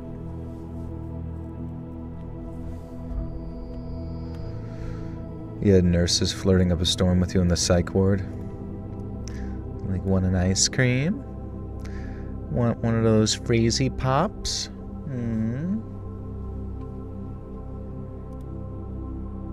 Gonna have to put in another catheter. Change your diaper. And then they were just like hallucinations the whole time. Something about this set off alarm bells in the back of my mind, but I couldn't place the alert that my own 5 senses were giving me. The sheriff came over to me and asked if I'd grant my opinion on this one. I was still getting by with the vague lawman explanation, and the badge I flashed was usually enough for almost nobody to ask any questions, so at least I had an inside look at the investigation. So I thought, anyway. The sheriff spent time walking me around the body in total silence and then asked where I'd been. What hell was that? Who burped? What's up, T. Lee? Hey, does Netflix have a free trial? I want to watch Chainsmoker Cat, but I don't want to pay for the Netflix because I'm too lazy to manage another subscription. I don't know, honestly. Netflix fucking sucks. But I heard that Chainsmoking Cat one was a good anime. But you have to be like next level into anime to want to watch that, so that's fine. Charlie Rose, welcome to the Buttersucker. You have access to bonus content. Thank you. They don't do trials anymore. It's just such a joke, bro. You might as well just like steal your friend's login information or some shit. Because, like, tell me when in the history of like products has something gone from, well, probably many, many times, but just the idea that they're like, they go from being relatively affordable to enjoyable to incredibly unaffordable and adding ads to it. You know what I mean? They should have added ads in the beginning to like try and afford the whole process. I know they were trying to compete with television and to make that jump to everybody, but then to like pull the rug out on everyone is just like so fucking stupid. Hulu has Frasier. Oh, well, thank God. Thank God I finally have a one-stop shop for all of my streaming needs so I can watch Frasier 24/7. Is it okay to have a man crush on Brad Pitt and Joel? Yeah, that's fine. I don't even know what modern Brad Pitt's up to be honest. I mean, I still feel like he looks essentially the same, but do you ever wonder like what modern Brad Pitt is getting up to every day? Probably nothing good. You know what I mean? To be hot and to be 60? Probably doing bad stuff. Probably doing really, really not great things. You know, because he's certainly not just like golfing or hanging out by the pool or swinging on his like porch swing rocking chair with his wife and reminiscing about the good old days. It's like, bro is 60 something years old and he has a six-pack. He's up to no good. His kids hate him. I don't know what his kids think of him, honestly. I mean, I don't think a single celebrity's kid has ever liked their parent. Well, that's not all, you know, but I mean, I just think that there's something when you are that like self-centered as a human being, you know what I mean, where every day everybody's talking about you all the fucking time. Unless you can absolutely disconnect from that, I think it's almost like next to impossible to raise a normal child, you know? Because one, you have to like always like fit in with whatever the in crowd of Hollywood is like saying all the time, potentially doing terrible things to your kids' brains, you know? Let alone just like what that sort of lifestyle effect has on kids. His daughter dropped his last name. I mean, it seems like all of them, like Elon, blah, blah, blah, Shooby Shooms, Smugly Wuggly, Mr. Frog, like nobody wants to associate with these celebs once they're older. Mischievous Frog, welcome to the Butter Sock Cult. Speaking of Mr. Frog, there he is. You know, have access to bonus content. If anybody can keep track of how many people have become members tonight, I'll match it at the end. How many gifters as well? I feel like we're at like, what, 10 so far? What's up, Alex Reese? How we doing? They hate him for sure. They're all working hard to change their last names. Alright, well, you know what? We're going to find it out real quick. Why does Brad Pitt's kids hate him? What have they said? Here we go. Folks, here we go. We're getting to the bottom of this really important information to suck out all of our loosh. Okay. The most direct public criticism, Pax. What a name. Maybe that's why he's pissed. You fucking name your kid Pax. Pax son. The strongest public statement came from Pax on Father's Day in 2020. An Instagram story from what multiple outlets reported was his private account resurfaced in 2023. He wrote, "You have made the lives of those closest to me a constant hell." He also called Pitt a world-class asshole, a terrible and despicable person, and said Pitt caused his younger siblings to tremble in fear. Pax concluded by saying Pitt would, quote, never understand the damage he had done to the family. Pitt has never publicly responded directly to the post. Maddox has been publicly distant for years. These are all like final bosses of Brad Pitt. He has to face all of his children in the 7 layers of hell. After the 2016 incident aboard the family's private plane, reports indicated he had a confrontation with Pitt. When asked by reporters in 2019 whether his relationship with Brad was over, Maddox replied, "Whatever happens, happens." These are like the most teen kids responses ever. "Whatever, man. He's a world-class a-hole, brother." When asked if Brad would remain in his life, he reportedly said, "I don't know about that. Maybe when I need money." Those are among the only direct public comments he made. Shiloh, Zahara, Vivienne, and possibly, in parentheses, and possibly Knox. These children have generally not publicly criticized Brad Pitt in interviews. Instead, their actions have drawn attention. Shiloh legally dropped Pitt from her surname in 2024. Zahara introduced herself publicly as Zahara Marley Jolie when joining a sorority. Vivienne has sought to legally remove Pitt from her last name as well. Recent reports also indicate Knox has informally used Jolie in some contexts, though there has not been the same level of public confirmation as with some of his siblings. These name changes suggest a strained relationship, but do not include public explanations from the children themselves. Why did this happen? Jolie alleged that Pitt became verbally abusive, physically assaulted her, and was physically aggressive towards one or more of the children during the flight. Pitt has denied abusing his family. The FBI and Los Angeles County Department of Children and Family Services investigated. Pitt was not formally or criminally charged, and no criminal case resulted from the investigations. Pitt has also publicly acknowledged that during that period he struggled with alcoholism. In a 2017 interview with GQ, he said that he had quit drinking and was working on his putting game. Perfect. Honestly, I'm on Team Pitt. Sounds like his kids are the world-class a-holes. Just ungrateful heathens, I'd say.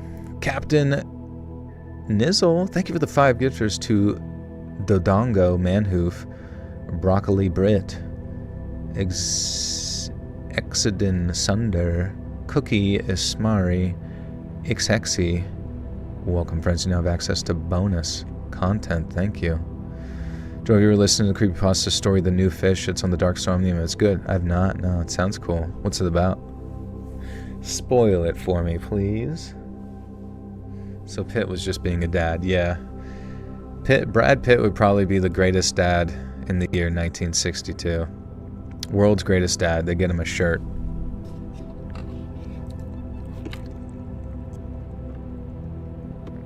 Nick Rayner killed his parents. Oh, that's right.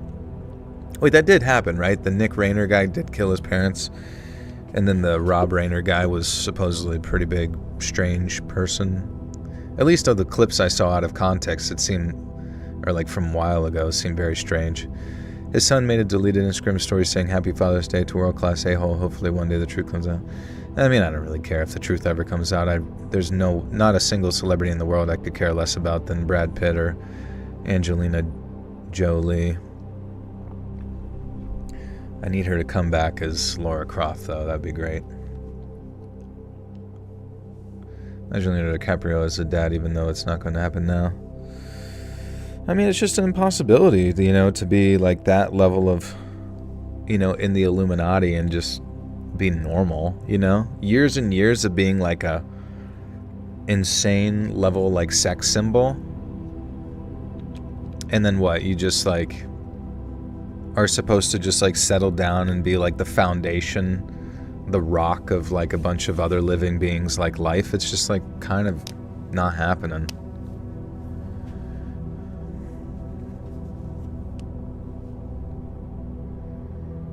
She's old. She would need to gain it. You're telling me that an old, frail Laura Croft is an impossibility? What are you guys, ageist and sexist and misogynistic? Do you think celebrities have just sacrificed some of their kids? Yeah, probably. Just for fun. Nobody even asked them to do it. They're just like, you know what? Just gonna see what happens. Let's cut one open, see if it's made out of cake.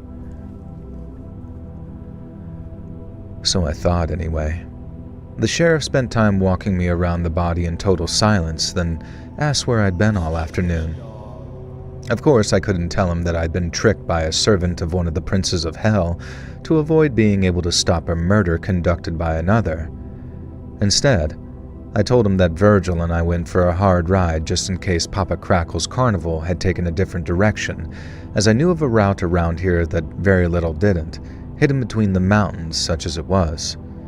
Nonsense, but it seemed true. The sheriff seemed to buy it for now. Later I would learn that the killer had mutilated his second victim in even more unspeakable ways than the first, and it also struck me then that not once had a single person said the name of either of the dead women. The next day I decided to pay a visit to the whorehouse, which is where the townsfolk had implied the two women had come from.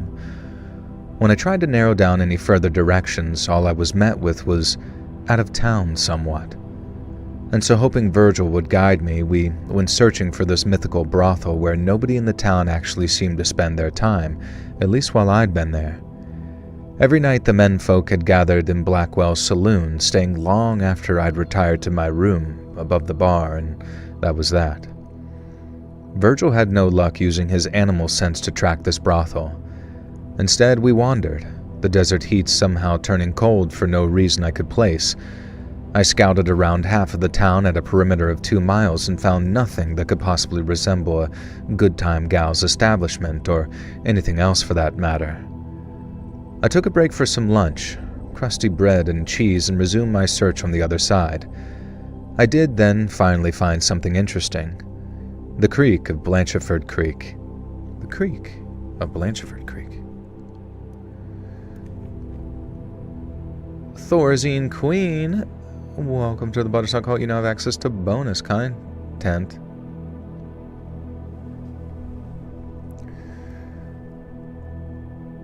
Hey, Justin, what's up, buddy? Joel, would you date Angelina Jolie if you could? She said she's finally ready to date again after many years. Yeah, of course. What I would do is I would marry her and then we would readopt 50 African kids again. And some Chinese kids too. And then maybe that's why he was a bad dad, because maybe he didn't realize how hard it was to raise a baker's dozen of children that aren't yours, that just come from some like random place, some random factory on the other side of the world. Here you go. Good luck. Hope you got enough money to hand it off to a fucking, well, essentially not yourself.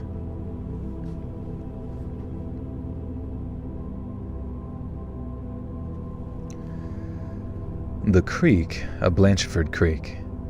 Whenever it had been mentioned, the locals had described it as this glorious, shimmering creek where they could come to bathe or have a bit of fun. Instead, I found a dried-up creek bed which, based on the plants that had fought their way up through the cracked dirt, had been devoid of water for many, many years. This couldn't be the creek, surely. Perhaps they created a dam and formed a lake further up in the opposite direction. Virgil and I followed the creek bed for as far as we could until it became obvious that there wasn't going to be any dam or lake or water of any sort. Now, what we did find was something far more alarming. A graveyard sat atop a hill, long since overgrown and unused, and it made sense, because there was no chapel there, just the darkened charcoal remains of a wooden house of the Lord, long been burned to the ground. Super strange how celebs are obsessed with adopting random African babies. I mean, back then, whenever they did it, that was like all the rage, right? Just like African baby maxing as much as you possibly can. SMVHJO6HG371, thank you for the 4 cardiac heart failure bucks. Appreciate you. Or congestive heart failure. I really wish YouTube would just change it back to people's fucking names, you know what I mean? Like, the attention kink. I mean, that's what it is. I mean, to be a celebrity, it's all about attention. How can we get people to talk about now? Like, how can we get, you know, even like as something as simplistic as like the, you know, Asmongold dating that one, like, you know, Asian OnlyFans girl. Like, the whole idea of it, like, is just to generate talk, to generate clicks and generate, you know what I mean? That's like, this attention economy is just, it's valuable, you know what I mean? It's much more sinister, to be honest. Please do tell.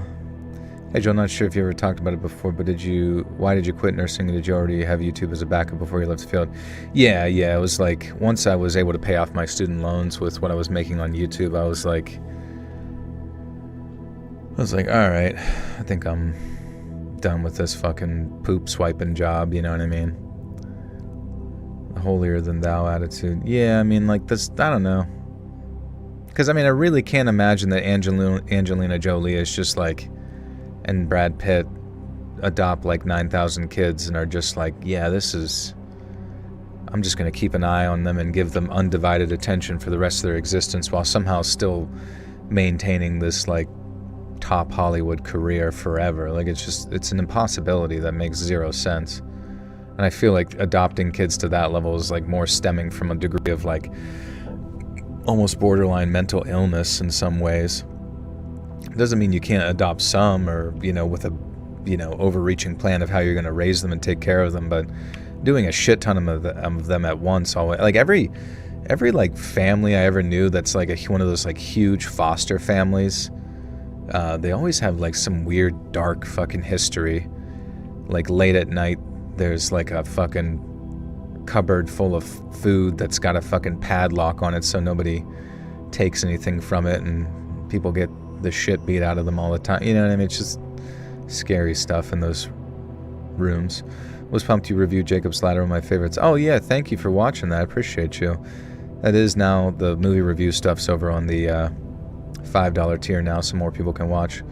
What made you decide to get into it in the first place? My roommate did like comedy videos, and he showed me how to do basic editing and Photoshop and stuff, and I just thought like, oh, maybe nobody reads, and then I found the narration community of horror stuff, and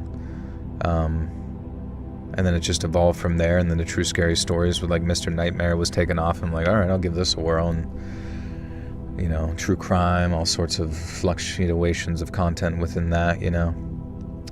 The people in those places, hate to see them coming, to be honest, and the lady who got stopped rescuing like 30 orphans and turned out that she would just kidnap them and their parents were still alive. Well, that's what I heard about like Haiti. Like, you ever hear about like all like the human trafficking stuff that was occurring down in like Haiti after those like earthquakes and all that kind of stuff? I don't know. That shit's pretty scary sometimes. Because I remember do you remember hearing about like Libya? Like, you know, Hillary Clinton's like, we came, we saw, he died. And then like conveniently Libya becomes like the world's biggest hotbed for like human trafficking ever. And you're like, oh, Jesus. Well, of course, like a war-torn, sorry, I'm like screaming, but like a war-torn area is one of the best places that you could probably traffic people around without anybody noticing, and, you know, launder money to, right? Because I mean, all of it is like, well, it's all for the war effort, we got to do this, and of course people are going to be without parents, they died during the, you know what I mean? So it just, there's a certain general curiosity to it.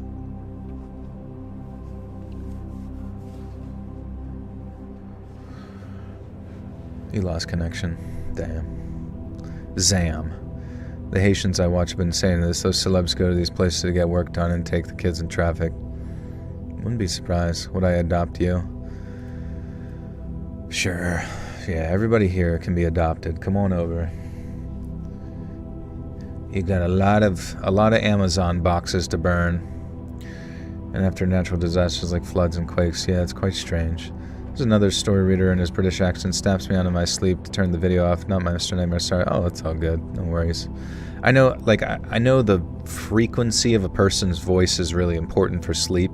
And if your brain has already become accustomed to a particular frequency, to hear something different is like, basically like, you might as well light a firecracker off in your room in the at midnight.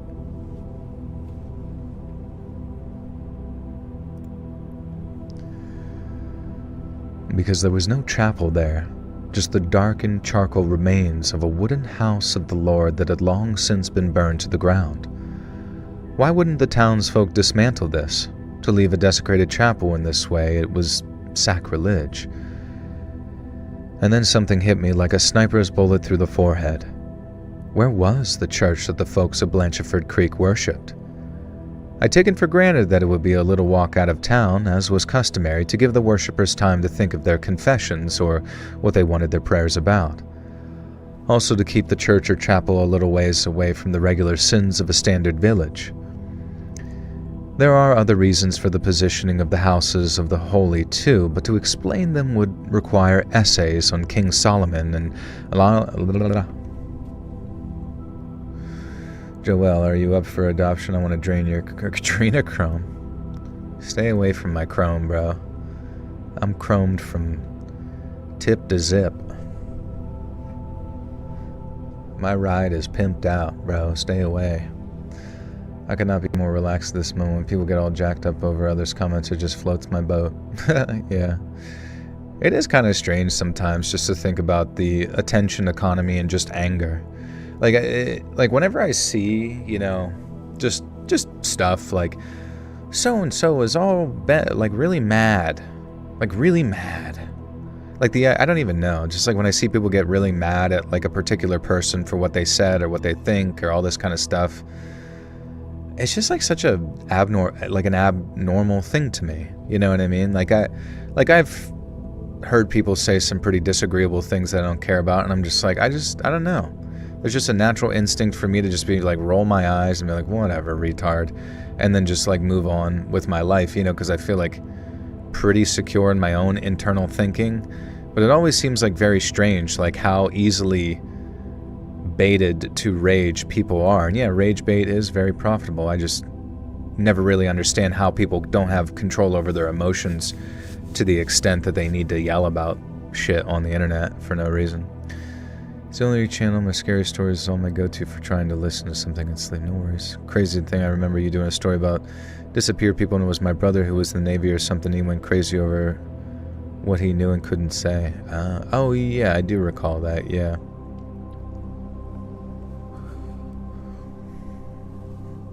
Yeah, like when content creators like review the latest, the latest mentally ill person that's left a comment on their Twitter, right? Related to something they've said or whatever. And I'm just thinking, imagine what it must feel like to be that person on Twitter. Like, is it fake? Like, is it literally like fake? Like there's just like people within their community that do fake rage bait stuff to generate this idea of like a false conflict, You'll never get a rise out of me. Yeah, exactly. Like Grandpa used to say that all the time. And, it's good to live by. You get a fucking t-shirt that says that. Never get a fucking rise out of me. I mean, you will get a rise out of me. I'm fucking always risen. Risen more than morning wood. It's sad as fuck how gullible people are for obvious rage bait content. Zero discernment.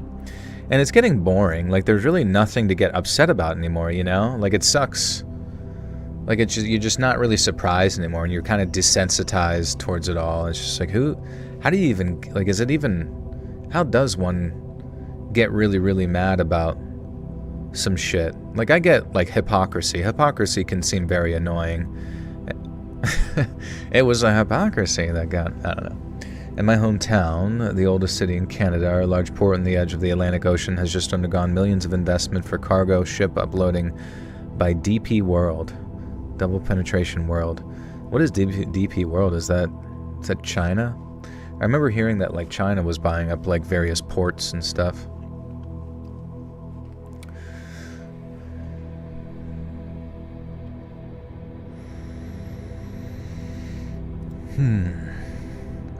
There are other reasons for the positioning of the houses of the holy too, but to explain them would require essays on King Solomon and knowledge of secret societies that even I knew the most minor details of, despite working for one. There was no church in Blancheford Creek. There was only this desecrated chapel, and yet had I not seen a little elder preacher and his assistant milling around? Yes, fuck.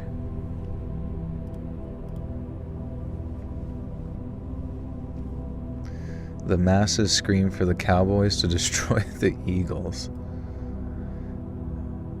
I don't know. I don't know who's... I feel like the Eagles are probably going to be good this year again, and the Cowboys always kind of suck wieners, so... But they're always, like, hyped up, like, the Cowboys got it this year, and then they're just, like, the most mediocre team of the whole fucking league. There was no church in Blanchford Creek. There was only this desecrated chapel, and yet, had I not seen a little elder preacher and his assistant milling around town? Yes, I had. A glamour had caught me unawares. A glamour strong enough to... A glamour? Is that the right word to be used here?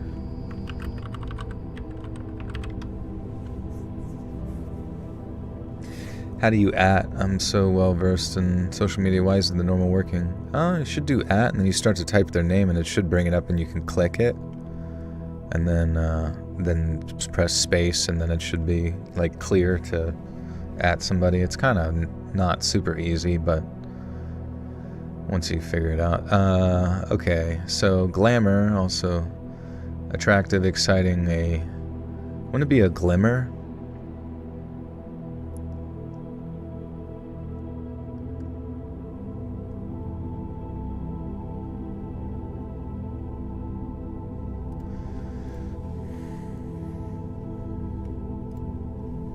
I don't know. A glimmer had caught me unawares. A glimmer strong enough to blind a man with the eyes of an American eagle, and a horse with the senses of God knew what. I mounted that horse now, and flew a flash as I could be. The fuck is wrong with my breathing, bro? I mounted that horse now, and flew as fast as I could back to Blanchford Creek. The priest holds up his hand to stop me. I know the heathens of which you speak, he said. And a lightness gripped my heart. He didn't just believe me, he knew. The clock tolls 11. Another stupid oversight I made. The town has no visible bell tower. Wherever the chimes come from, on the hour, every hour, they're not from any kind of church. I began to curse myself internally for how much I allowed to slip by me. Don't blame yourself, boy, the preacher said. Your colleagues are facing agents of Asmodeus alone. It is pure dumb luck that an entourage of Beelzebub's acolytes passed through and added their strength. You do not have to succeed.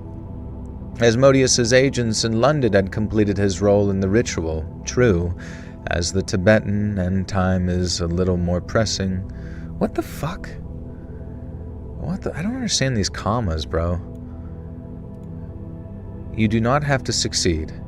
Asmodeus's agent in London has completed his role in the ritual, comma, true, as has the Tibetan, and time is a little... okay, okay, sorry, Jesus, I thought it was like a comparison. Pretty sure you're doing research of words because I'm thinking that the word was supposed to be glimmer as well. I mean, it probably is glamour and I shouldn't have changed it, but I couldn't, I don't know. I probably should have looked and it probably would have made sense.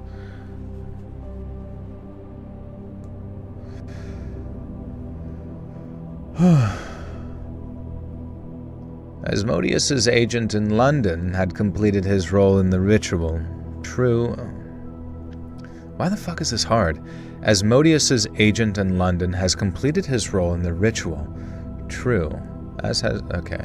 Fuck, man. I feel like maybe like a hyphen would make more sense and not just commas. But then everybody...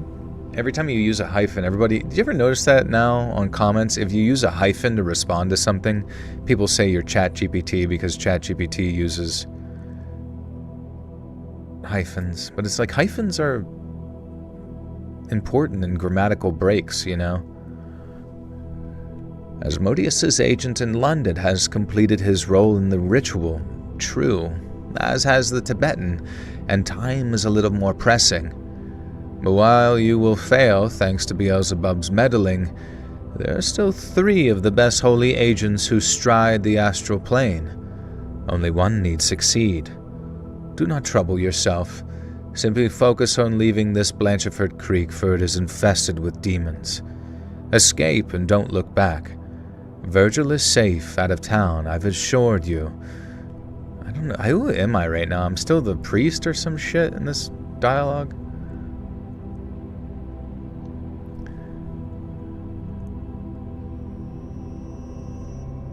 Is it still the priest talking? It doesn't say, like, who's talking. And is it, he's confessing to... Okay, now it's like modern time confessing to the... M dash, yeah. Is that really what's called M dash?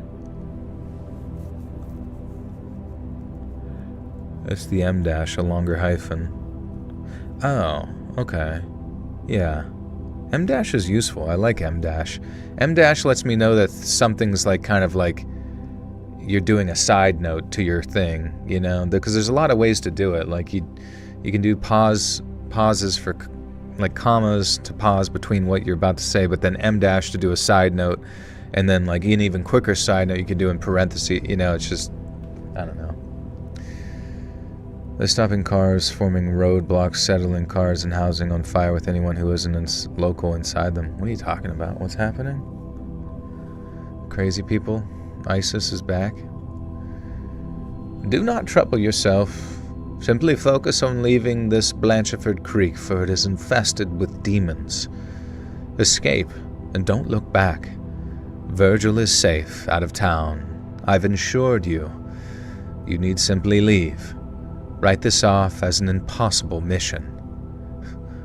That's easier said than done when I'm due for a date with the gallows upon the hour, I say. The preacher coughs, and the rasp once again catches in his throat. I can tell he longs for his pipe, and he didn't want to keep my potential savior any longer than I have to. You can handle this, my son, he says. Your allies may not be able to reach you, but I can offer you this. The preacher grabs my hand and presses his large golden cross that hangs around his neck into my palm. It burns and leaves a scar, but it is a holy pain, the blessing of the Lord. I begin to speak, but the preacher raises his hand. You'll know, he says.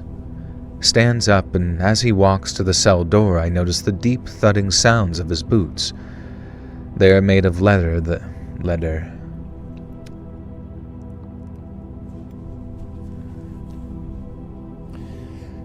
Guys, when you're mad, you're supposed to talk in all capitals.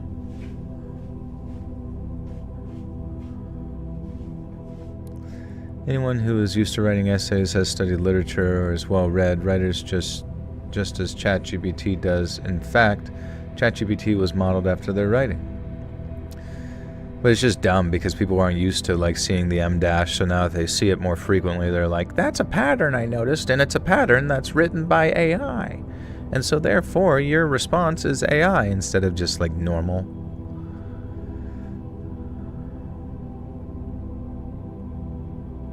Am I talking about you? What are you talking about, Misty? I have no fucking clue, dude. I genuinely have no idea what we're even discussing. Good writing looks like ChatGPT, but doesn't read like it. People recognize AI based on formatting. Yeah, I mean, it's just like basic syntax, right?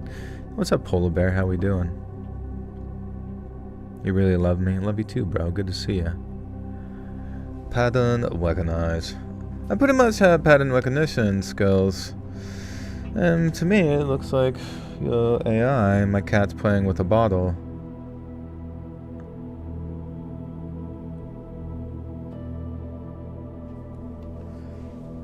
I gave Robert Kraft a happy ending in a massage parlor once. All I have to show for it is this shitty Super Bowl ring. That's awesome. I want that on a t-shirt right now. That actually, oh my god, even if you just got like a shirt when you went to go like to a Pats game and you're like rooting for the opposing team, even if like you just had a shirt that said I gave Robert Kraft a happy ending or something like that would just be such a fucking great t-shirt to wear. and get on like Sports Center.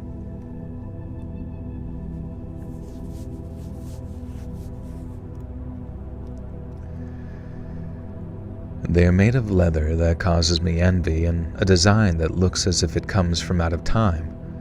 What a thing to focus on when I'm an hour away from the gallows. A preacher's boots.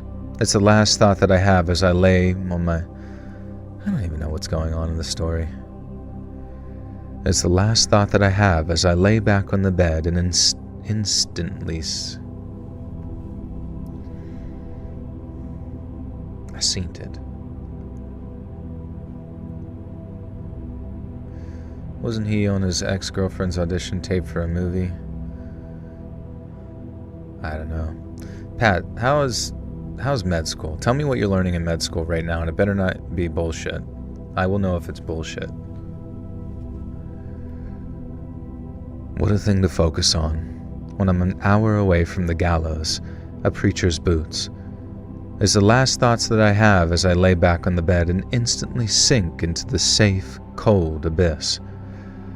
When I awake again, I'm not surprised to discover that moments later, the first chime signals high noon.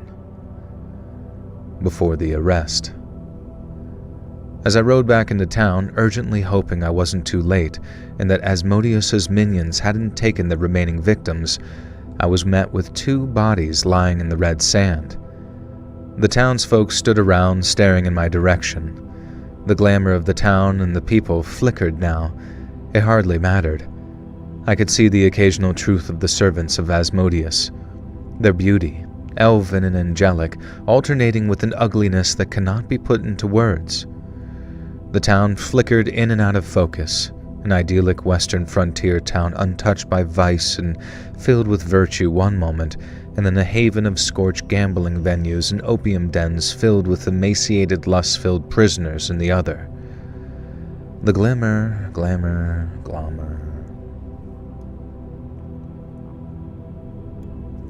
I need some water. I'll be right back.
I am not 5'6", just to clarify. I'm 5'10" and a half. We probably just left for a couple minutes so Joel thinks we bailed and we just pop back on. What book am I reading? It's a fictional story written by Ollie A. White. I have a question for the females. Would you date a man shorter than you? Only if they are less than 5 feet tall.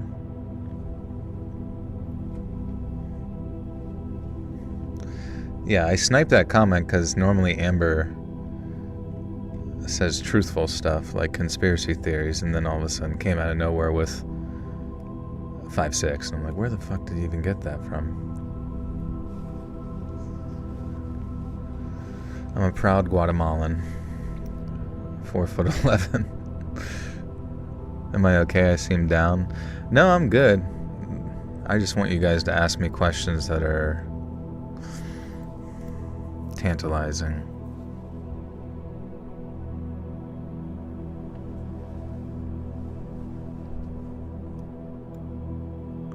Carl Jung was a hack. How come? Depends on how they treat me, but as a short woman I would probably say no. Damn. Freud or get the fuck out. Freud really liked his mom. He missed his mommy. Who knows, man? All of it's so fucking weird.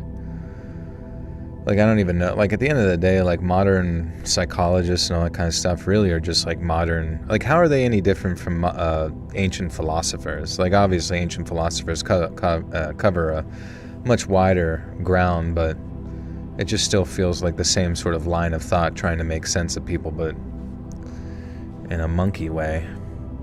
Basically, they, Myers and Briggs, came up with 16 personality types based off of Carl Jung's theory of psychology types. Yeah, I don't know. The Myers-Briggs thing just seems fucking stupid to me. Like, I just fucking hate, like, I get it. It's what we are as humans. Like, we like to compartmentalize and make sense of all this kind of stuff. But at the same time, the fact that, like, so many people love it. Oh my god, have you done the Myers-Briggs? Like, no, I haven't done the fucking Myers-Briggs bullshit nonsense lame-ass fucking thing that I had to pay. Oh, we're gonna go to a Myers-Briggs getaway at a camp. We're going to a camp and everyone's gonna say, oh, I'm a G personality and a D, and I just took a huge D. I don't know, just like, just shut up. Just be a normal person. You don't need a label. Just let me know if you're annoying or not annoying.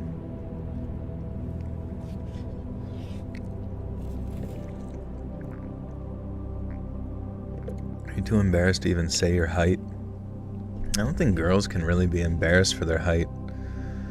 It's like tall, short, like guys don't really give a shit about girls' heights. We're going to Camp Crystal, like, to do our Myers-Briggs. Philosophy is awesome. People are broken because they don't feel original in their thoughts. Argentina, question mark.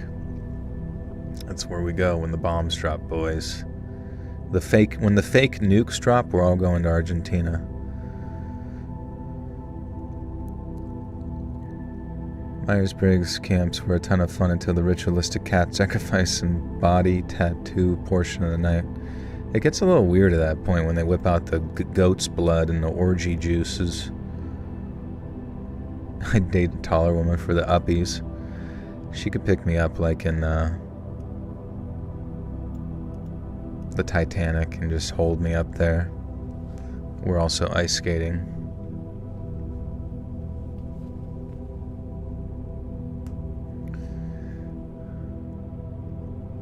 Alright, anyways.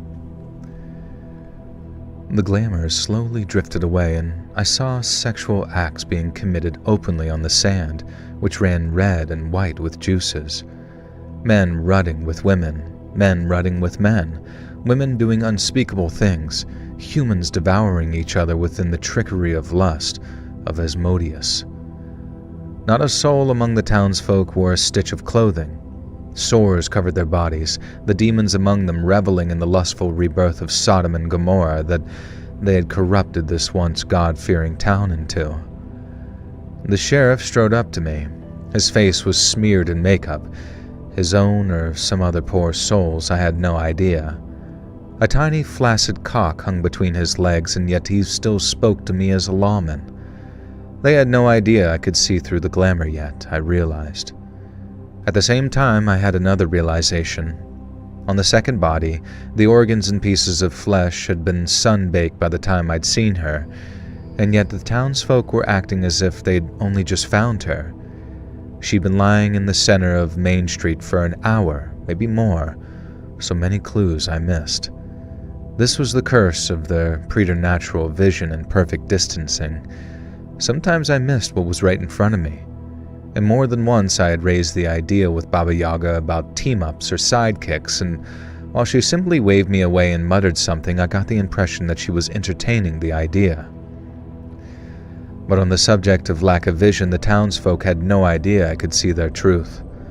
I felt a burning sensation in my palm, as if something could happen in the future that would lead back to this moment. Sometimes, time can play out of order when you're on a holy crusade, something to do with the astral plane and those who walk it, and why Baba Yaga's insists. I just imagine this guy being a detective, but he's like, wow, this eluded me the whole time, but then it's just like a bunch of people around him, like in a fucking violent Mad Magazine orgy. Just like cutting each other open like fucking super jail. I never saw this before till now.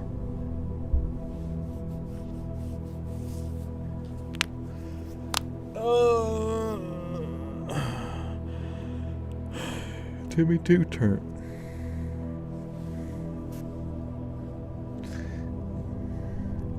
The only holy crusade worth following was Maud Dibs. Every other crusade sucks and is boring. I don't know who that is. What happened? Tell us about it.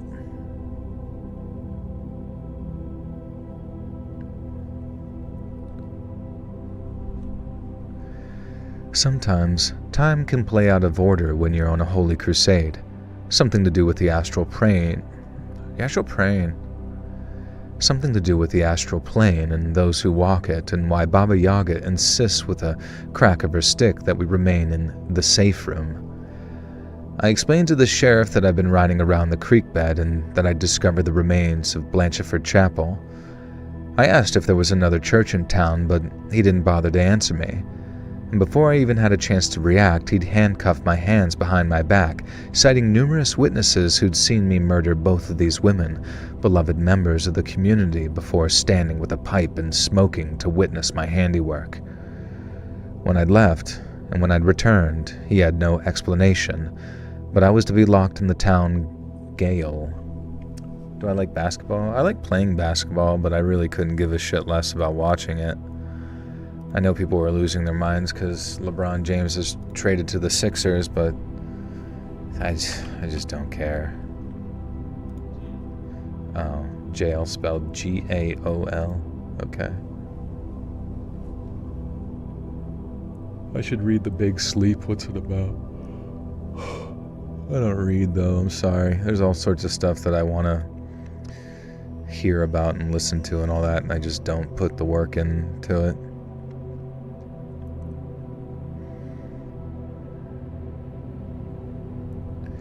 My dad is short, so I don't want to date anyone who reminds me of my dad because that's gross.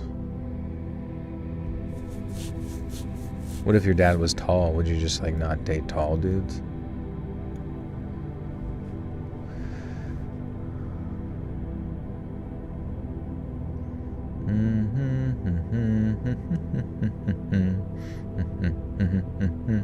He's signed, not traded.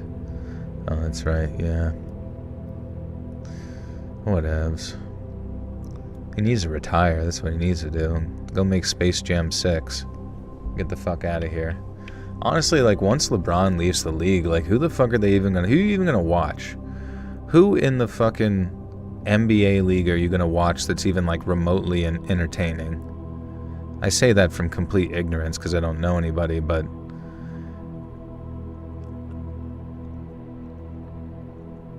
There's just not, like, there's no monstars, you know what I mean? Why am I so apathetic? How am I apathetic? What did I even do? I don't even know if you said anything to make me apathetic.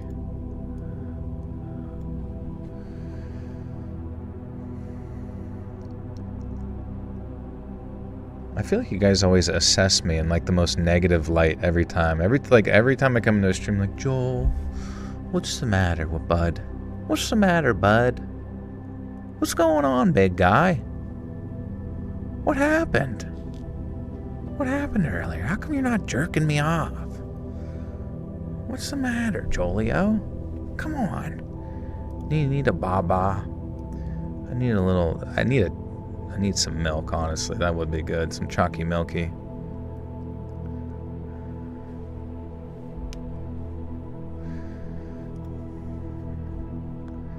When I'd left and when I'd returned, he had no explanation. But I was to be locked in the town jail, caught red-handed by numerous trustworthy townsfolk, and I was to be hanged on the morrow, with a noose slipped over my neck as the clock struck 12. I didn't even try protesting my innocence or escaping there and then. The burning in my palm told me that I must wait for a future event before taking action. I had resigned myself to allowing the townsfolk, servants of Asmodeus and their thralls, to win this round. They had one more poor innocent to kill, and I had no hope of taking out an entire town of Asmodean demons. I just had to hope that the others had better luck before the year was out. Escape would be doable. I'd worked that out when it came to it, but the sting of failure was still virulent. Fuck.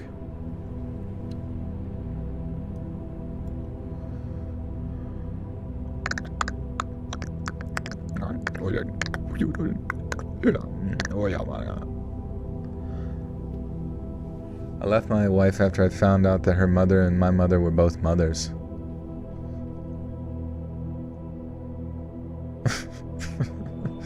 That's life. That's life. That much Mortal Kombat 2 is fucking awesome. I haven't seen it. I'd like to, though. Who other than LeBron is in the NBA is entertaining? Literally anyone else. LeBron does nothing but bitch on the court, and a lot of guys could beat him off court anyway from the Illuminati's grasp.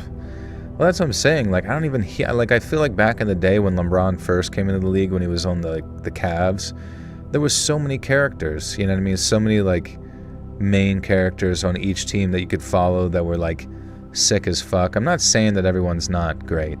I just feel like I didn't even like basketball back then, or NBA basketball back then. So I'm just, like, kind of... Like, as time has gone on, there's been no, like, central figures to me that, like, have really sold my mind. Like, you know, you kind of need, as like a normie who doesn't watch the sport, to sort of know of certain figures that like would make up your Monstars team. And like as of right now, if they were gonna do Space Jam 3, they would be fucked. They would be absolutely scrooged. Did you watch when he was drafted in 2003? No, I did not. No.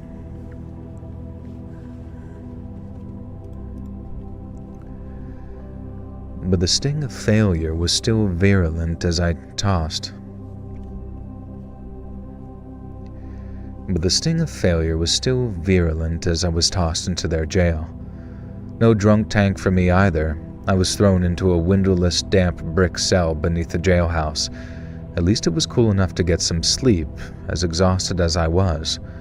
I was worried about Virgil. He'd fled into the desert as soon as the Asmodeans put their hands on me, and I knew that he could look after himself, but I'd never experienced my familiar having to survive his harsh desert climbs completely without my guidance before. Eventually I drifted into a fitful sleep, and I was woken by a deputy who told me that the preacher would arrive shortly to give me my final rites. And here we are. The preacher is left. The executioner arrives shortly after the third toll. The bell seems slow, minutes between each chime. The executioner is a large black-hooded man with a familiar gait and a silent demeanor, no matter whether I try and talk or plead with him. All I can hear is a faint, unusual breathing from under his hood. He guides me out of jail and into the center of town. The preacher, the other preacher, the pale and weedy man that I'd seen around town is hovering around the gallows. His assistant is dabbing at the man's forehead like some sign.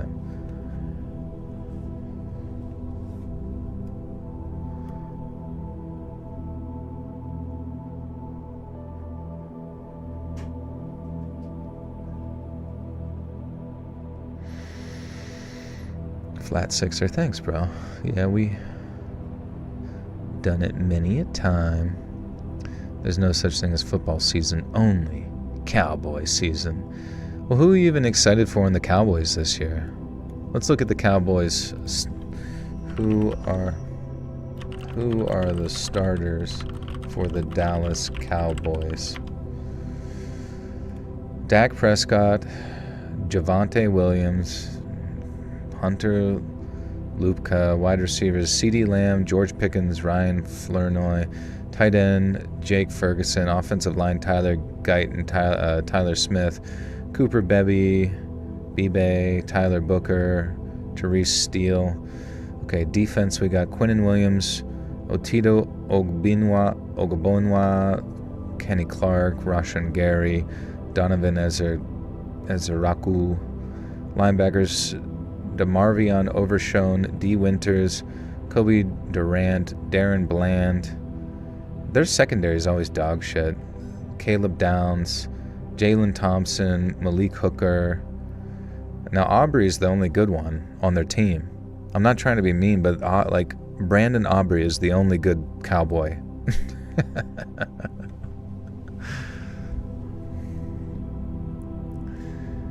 Only people who have RFK as a spirit animal are the street lurching Fent zombies in Texas. Well, don't forget about Kensington. Cowboys can make some noises. You're not gonna lie, I'm a Texans fan though. I don't think so, bro. They say that's literally the exact same team as last year. Dak's... Well, okay. Dak Prescott put up some good numbers. Actually, Dak Prescott put up some really good numbers, right? So it's really just defense. The big question is then, Captain Nizzle, do you think the Dallas Cowboys defense is better this year than it was last year? Because if they've got the same fucking sorrowful secondary that they always have, and I'll tell you why the Cowboys suck. I'll tell you why the Cowboys suck every fucking year. It's because Jerry Jones doesn't make them practice. He does not make them practice. He just like gallivants them around town, making a show of fucking everything. They come to practice and do like touch, which is fine. A little bit of touch is not a problem, especially when you're basically like prized livestock that makes millions of dollars that if you get hurt, you'd be fucked. But like, you got, I don't know, you look at the fucking Eagles. You look at the Eagles within the NFC East, it's like they have an extraordinary amount of tenacity. An extraordinary amount of tenacity that, to me, rivals that of, like, Ray Lewis's defense, back in the day. And so, like, the Cowboys don't have that. Like, they've got skill there, but they don't have this sort of, like, put your ass in the dirt fucking mindset. They're pretty boys. Like the Cowboys have always just been pretty boys who don't work hard, who like half-ass it, who just show up to fucking random public events and shake hands and kiss babies and fucking fart. Then you get on the field and they fucking fart.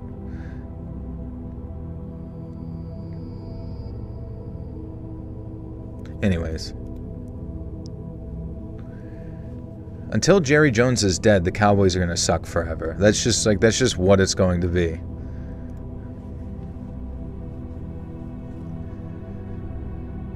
His assistant is dabbing at the man's forehead like some kind of concubine. This is it then, I say. He got me dead to rights. 4 murders, none of which I was present for. Airtight evidence. You must be very proud. The town's mayor, who thus far I'd seen little of, emerges into the street. He whistles for the townsfolk, and more than I'd ever seen before come pouring out of the buildings. They are barely disguising themselves now. I can see the demon blessing of Asmodeus rippling under their skin.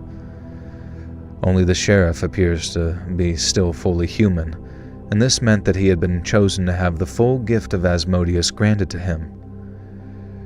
It has not escaped my notice that only 4 murders had been committed. There must be some reason that they wanted me out of the way before then.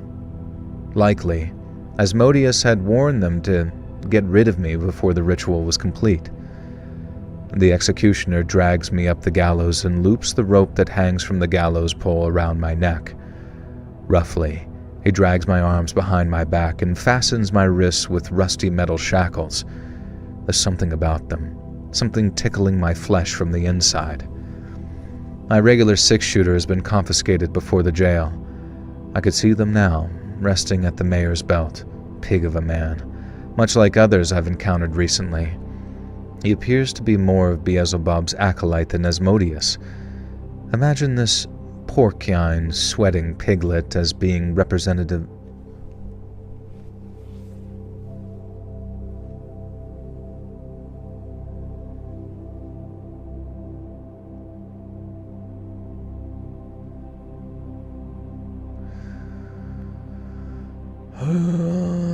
Imagine this porcine.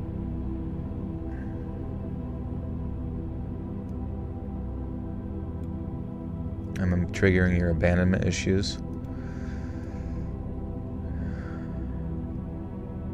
And my daddy issues. What about your puppy issues? You probably need to buy another puppy. Can I tell you the name of this book? Charcoal Drawings of Mountaintops.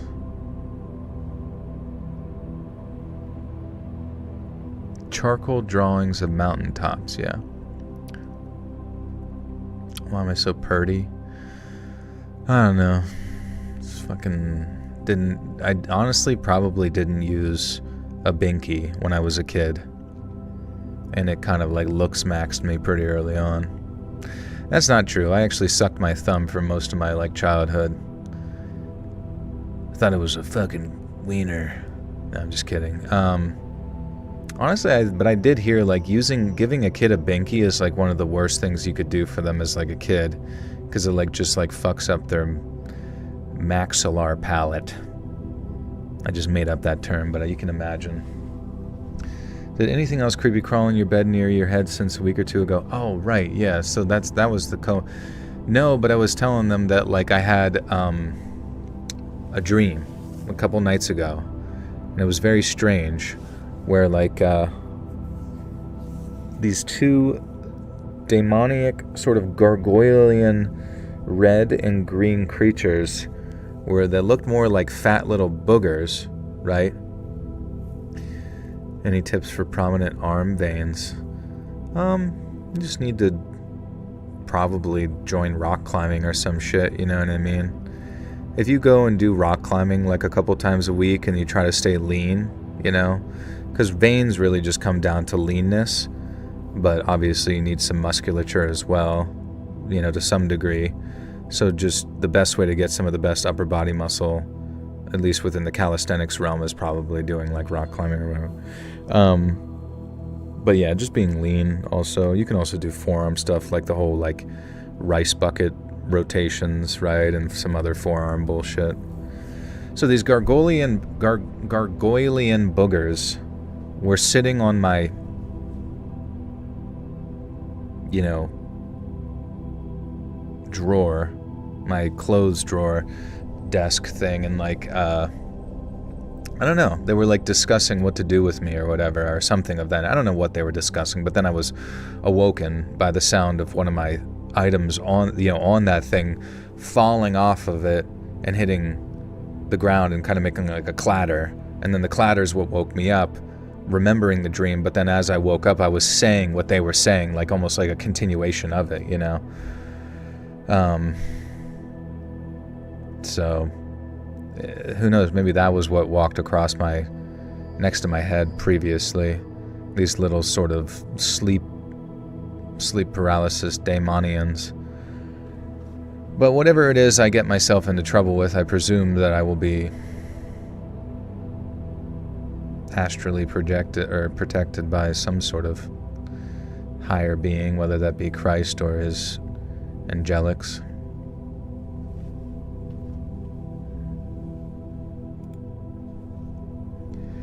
Imagine this porcine, sweating piglet as a being representing lust.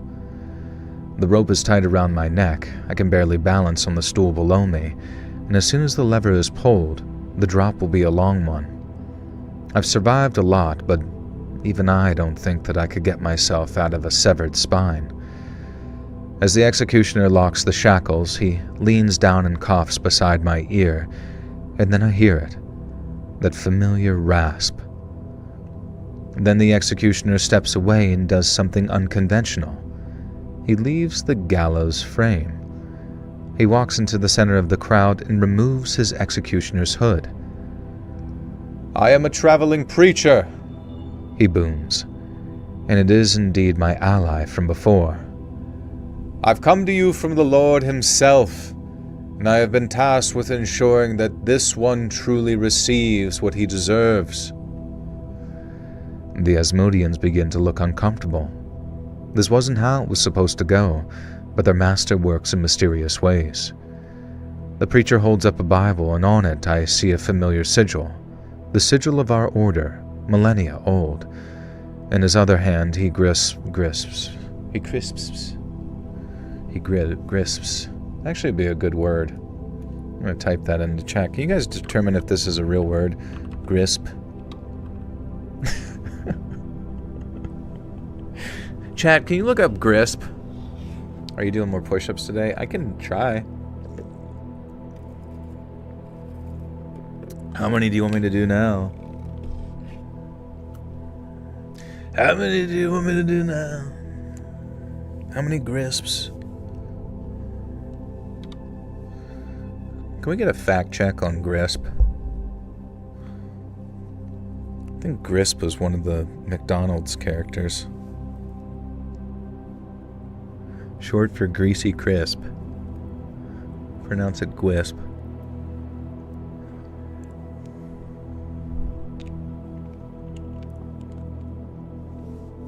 Gwispy. She got those Gwispy socks.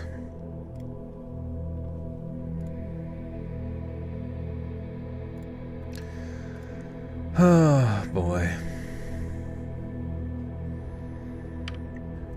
Ho, ho, ho, ho, ho, ho, ho. Do more push-ups than last time. That should always be your goal. Hell yeah, dude. Do I even have my... I do. Grisp. Match not, no match found. Alright, we made up a new word, guys. What's the definition for grisp? I mean, I guess someone said a greasy crisp. Maybe that's just, it'll be a new brand of potato chip. How many push-ups a day? I did like 150 but whole day.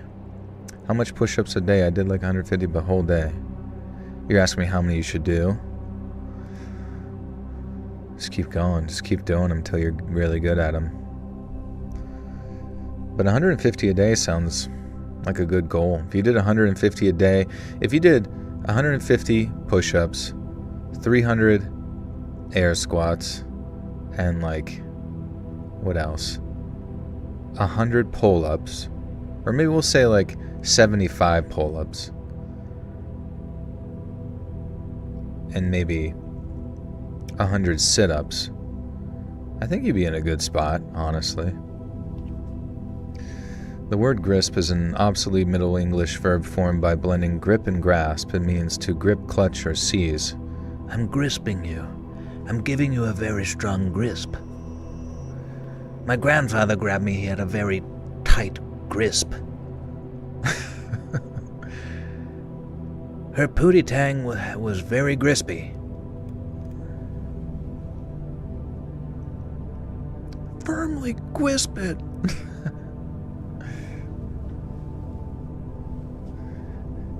The more medication she's on, the more gwispier it becomes. In his other hand, he grisps... Oh my god, I can't even fucking say it. Grisp. Grispy. Dr. Grisp, we need you. In his other hand, he grips a golden cross at his waist. Holding up the Bible, the preacher booms in a voice that I fear is not long for this world. May the prince of hell who walks among us today show themselves. May they stop their cowering from the pale rider and his brothers. May the man hanging here before you today, if he is indeed guilty of the 4 murders you claim, burn in the flames of Christ. Right here, right now. Get behind me, Satan. A tumbleweed blows across Blancheford Creek. All are silent. The Asmodeans who have no deigned to give me my own hood. I don't know if there's a... I don't know. He grisped me. Mother, he grisped me. Please. His grasp is waning. Deigned. Past tense of deigned. Do something that one considers to be beneath one's dignity. You deign. You deign. You deign grisp it. You deign grisp my grisp. He was gripping with a lisp. It's whenever you have like a limp wrist, you actually have a grisp. Oh my god, that's the definition. That's it, guys. We figured it out. If someone tries to grab you, but they have a really, really weak grip strength, they have a fucking grisp. They have a lispy grip. Oh my god. I can't even grab him. He's so strong. I've got a bit of a grasp. It's like a police officer. You're under arrest. Stand still. You're like, I am standing still. Oh my god, your wrists are so big. I don't even know if the handcuffs are gonna fit.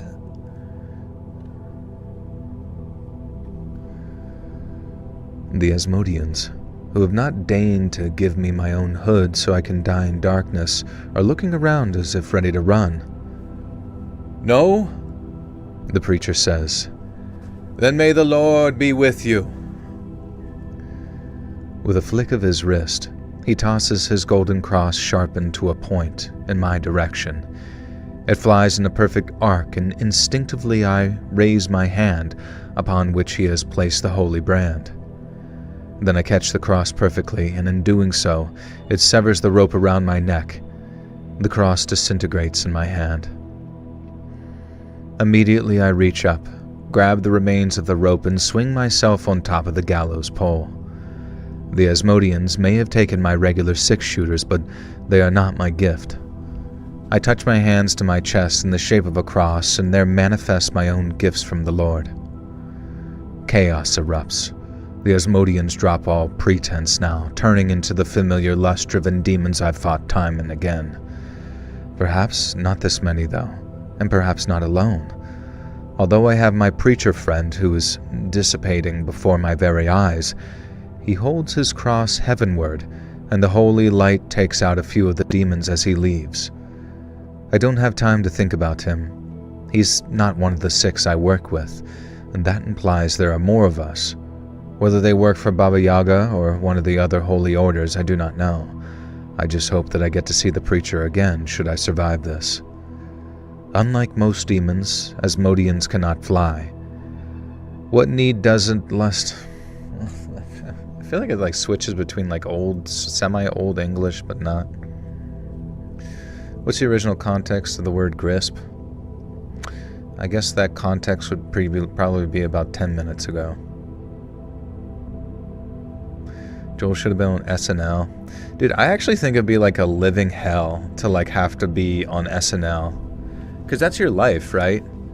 You live in New York, which is a little bit like hell, but a little bit fun. And you just have to go to these readings all the time of just dog shit skits that you yourself have to write, that they may or may not use. They basically only use the gayest ones. At least in the modern sense. You remember Kyle Mooney and his friend Beck? Do you remember those guys? They completely fucking they were funny as shit on YouTube. They were one of the first sort of wave of funny social media guys, and then they just completely fucking threw them into the meat grinder and just turned them into sausage and then kept them in a freezer for years. I don't know. And then honestly, SNL is just the perfect place for fucking Keenan. SNL is the perfect place for Keenan, where he doesn't age. He's an ageless entity. He's an SCP, creature. that just is kept around and does, Keenan, what the hell? You know, he just looks around and kind of acts like Steve Harvey a little bit. Sort of does that voice. Something's crazy. And then just is like himself. He's literally just like the exact same personality he was back on fucking All That. You guys remember All That? 9,000 years ago? There's just like no evolution to any of... But then you take like... Literally you could take the fucking past 15 fucking years of SNL and compare it to one Chris Farley skit. One Chris Farley skit. They could literally for every Saturday for the past decade and a half just show Chris Farley highlights every Saturday forever, and it would have fucking dominated any bullshit that fucking SNL has put out. And it's just so sad. It's low-key part of the reason that I think the United States should just fall and like we all should just die a little bit. No, not us. Never mind, I take that back. No. The United States will not fall. We refuse to fall. What should fall is fucking Hollywood and all of its bullshit. I'm sick of their crap. Their form of entertainment is just... I don't even know who it's for. Who's even enjoying that shit? Fucking dorks. Fucking, like... theater kid dorks who wrote bad video games. Alright, anyways. Chris Farley rocks. Rest in peace, Chris Farley. Rest in peace, Norm. Rest in peace, Chris Tucker? No, he's not dead yet. Unlike most demons, Asmodeans cannot fly. What need does a lust demon have for wings? And so I stay atop the gallows pole, dodging the hellfire that now spews from their firearms. My own revolver, white and gold, no need to reload, fire wholly light back. Each hit sends an Asmodean exploding into a puff of ash. The town's population seems never-ending. I use my old acrobatic training from my childhood, honed now to perfection, to dodge and cartwheel along the gallows pole, until a stray hellshot catches the wooden... Just doing fucking cartwheels. Yeah.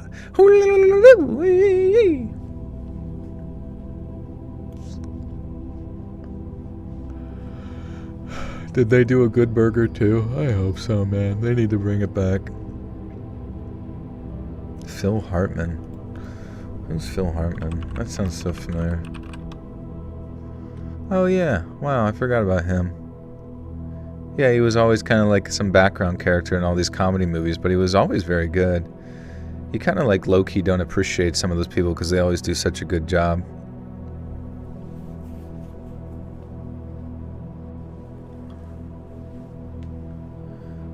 More fire lookout stories. I believe there was some just recently, so it might not be for quite some time. We'll have to look into it.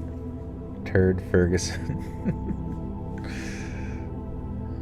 Toilet was voted most beautiful sounding English word in a poll of non-English speaking people. Toilet. Toilet. Toilet. Toiletta. That's awesome.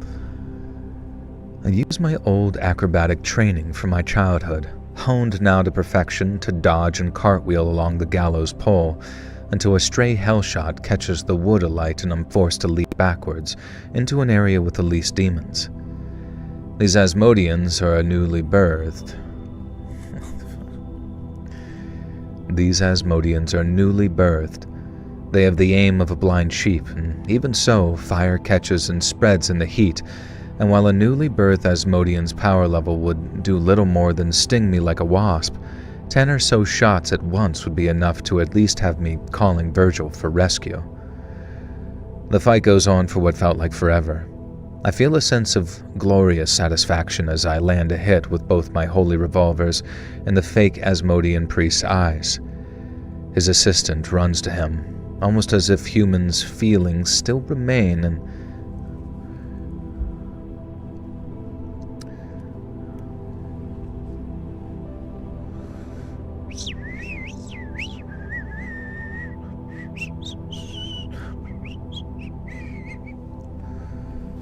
oh boy.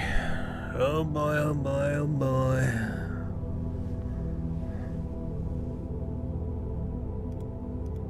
Do you ever think it's like kind of embarrassing? Like, it's got to be weird to be up on the SNL stage and just realize that like the skits that you're doing aren't funny. Like, it's got to be so painful. Like, can you imagine? Like, I'm sure Kenan gets paid. Well, actually, let's see. Kenan motherfucking Thompson's net worth. Kenan Thompson's net worth. Let's see. Kenan Thompson is worth $13 million. That's decent. You know what I mean? Not as much as I think he probably could have leveraged it to. He's like worth less than a fucking streamer on Twitch, but he reportedly earns between $2 to $3 million per season. I feel like there's got to be way better ways to like leverage that money elsewhere, but that's okay.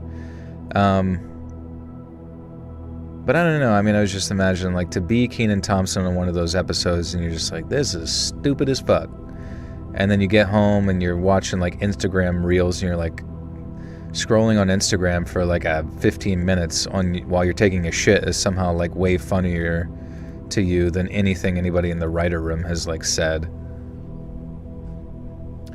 Phil Hartman was incredible in SNL. He could do any character. Ben, Matlock, Phil Donahue, anal retentive chef, yeah. They get paid too much to care if they're funny or not. I agree, yeah, true. True. Search up how much Bad Bunny, Sabrina Carpenter, and Kim K made from one episode of SNL. Who are those people? They sound like Asmodean's hellspawn.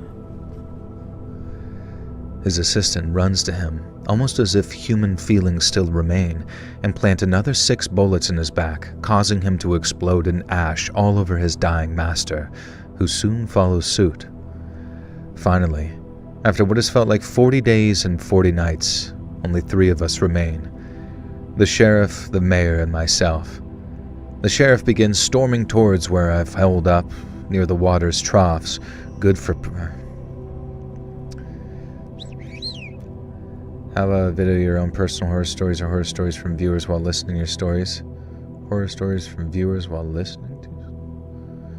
Wait, is that like a storyception type idea?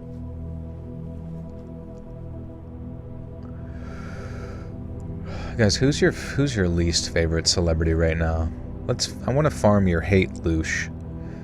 I want to farm all your anger loosh for a little bit. The loosh that's like red colored, kind of like orange, red.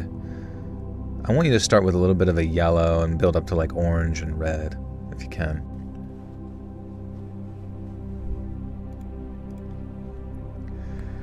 The sheriff, the mayor, and myself. The sheriff begins storming towards where I've holed up, near the water troughs, good for fire prevention. The mayor begins screaming at him, tells him to ignore me and deal with the bitch in the basement, and I realize that this must be the final required sacrifice. The mayor, spittle flying from his fat lips, screeches that anyone can take me down, but only the chosen one can make the sacrifices. The sheriff, as I suspected. But the sheriff is stubborn. He wants me. Silently he strides forward, followed closely behind by the mayor, who has devolved into a mass of balloon-like waddling flesh, definitely a servant of Beelzebub, left behind by the traveling carnival. I stand up and face the sheriff. "You're not getting her," I say. I have no more time for words. Then I raise my guns, faster than the sheriff can react, and I fire both. The sheriff stares at me, and begins to laugh. He roars with laughter. "You pig shit, cowpoke, pious little man." Oh, that sounded weird.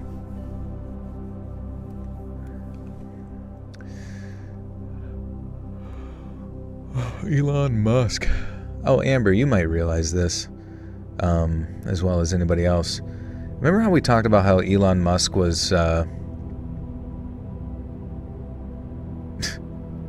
Remember how we learned that Elon Musk was, like, just a front man for, like, various DARPA projects? Like, all of those, like, like, pretty much everything he's done is just, like, shit that's been researched at DARPA, like, 10 to 20 years ago, prior.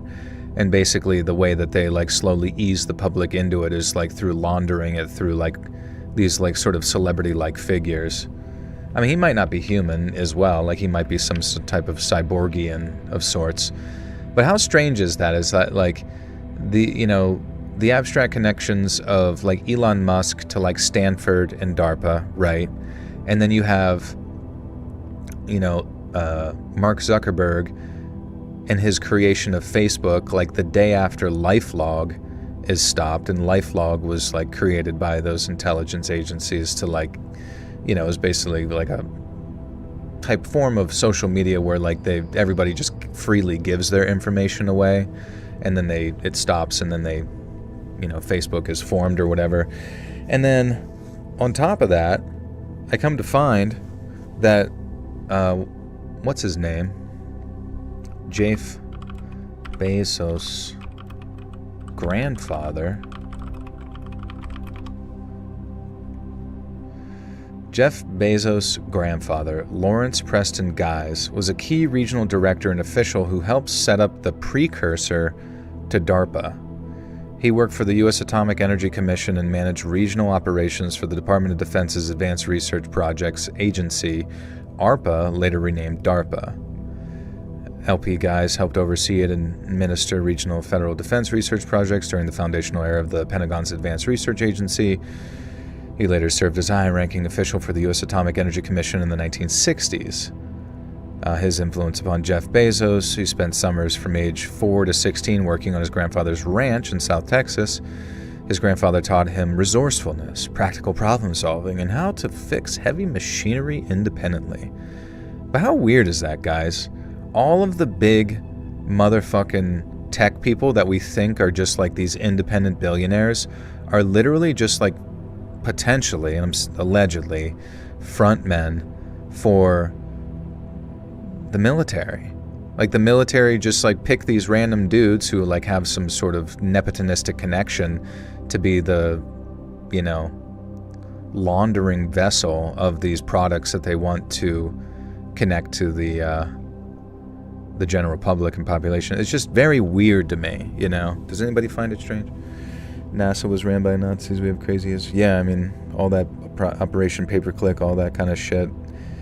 It's strange, man. I used to live to a house an ex-DARPA bigwig built. You could see Stanford from the deck. Right, exactly. There's always a strange connection to Stanford because it was like with fucking Elon, like Elon comes from some emerald mining, family over in South Africa, of which people said that like some pretty prominent bankers would use to, launder money through and all that kind of stuff, which does kind of make you wonder then if they have that connection, could they have like, then just like chosen Elon from a young age, if he isn't a robot or a cyborg or whatever, to, be utilized effectively as like a front man for some like projects. And he goes to school and he drops out of everything. He actually went to a school, I believe, in Pennsylvania, college, at, whether it was UPenn or whatever the fuck it was.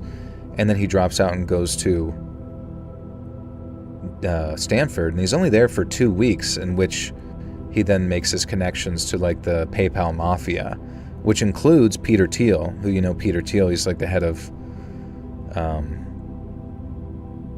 Palantir.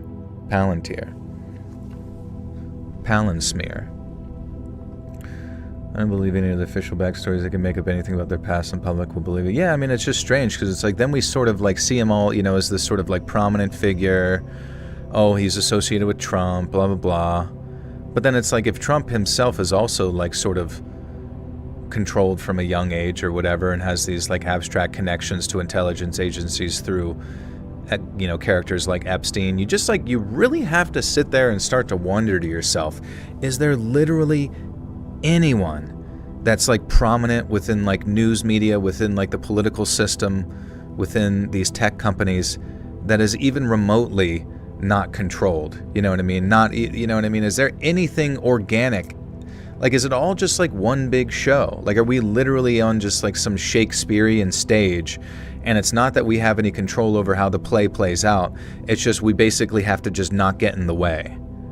And we basically just have to sort of loosely sort of be comfortable, be programmed into like anticipating a certain outcome, and then through our energy, our passivity, just kind of sit and watch it play out.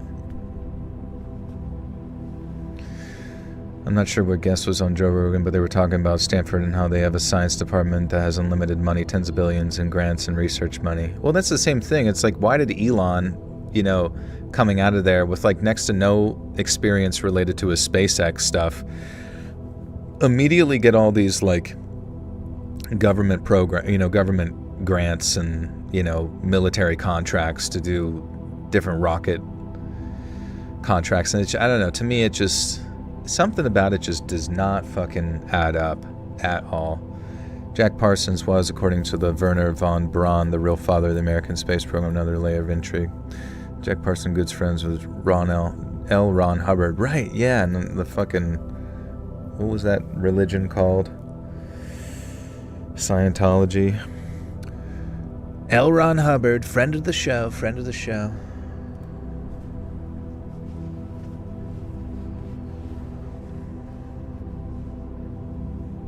Also, I'm pretty sure when I met a while back, I met, the hell was his name? How the hell do my brain is so bad. I do apologize. Starship Troopers, fucking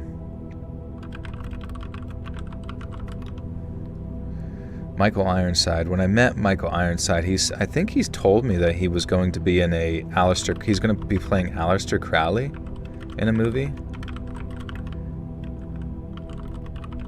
Maybe he shouldn't have told me that. Michael Ironside stars as the occultist Aleister Crowley in the supernatural fantasy film The Wizard Hunter, The Hunt for Evangelion Crowley. When the fuck? Is this already out?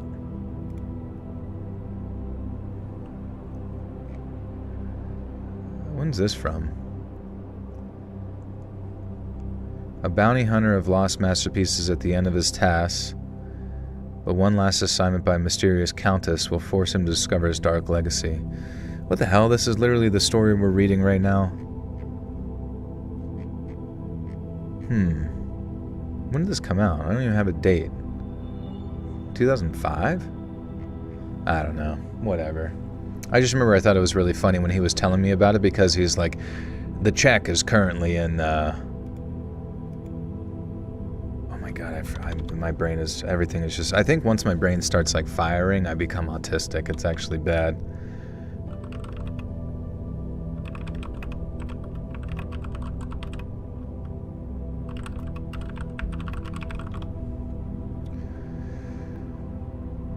Alright, you know what? I'm retarded, and that's fine.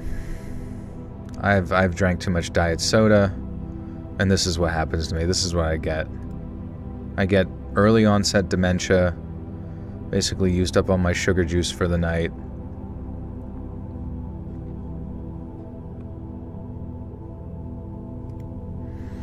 Autism is a choice. Somebody get me a medication. Somebody get me a... Does anyone know the word? God damn it. This joke would be so much funnier. Imagine like doing stand-up comedy, you have to like think of the word you want to use. Joel Mencha. Escrow. Holy fuck, dude. God, everything sucks. My brain sucks. Everything's getting worse. CERN's starting up again soon. That's probably it. They're booting up CERN inside of my head. But it was just so funny, like hearing him say, like, "Yeah, the check is in escrow, right?" He's doing a movie as like Aleister Crowley, gained a bunch of weight for it, and then he's like telling me about the like behind, like the hopefully I get paid. I don't know why, like letting me know like the legalities and financials behind whether or not he's gonna like play a movie. He's like, it's in escrow, so we'll see if the check cashes. Okay, anyways. The sheriff stares at me, then begins to laugh. He roars with laughter. "You pig shit, cowpoke, pious little man," he says. "Now you can lick your Savior's crucified toes in heaven, if Asmodeus even lets you go." I smile. I didn't miss. You see, when fired upon by my holy revolvers, Asmodeans turn to dust. For every type of demon, it's different. For ball lights, they explode in a cloud of rotting insects, and that is exactly what happens. The incredibly expanding mayor... Oh, by the way, I've got these demon bullets that will pretty much kill everybody that I want them to. Pig shit, cowboy, pious. Write all that down.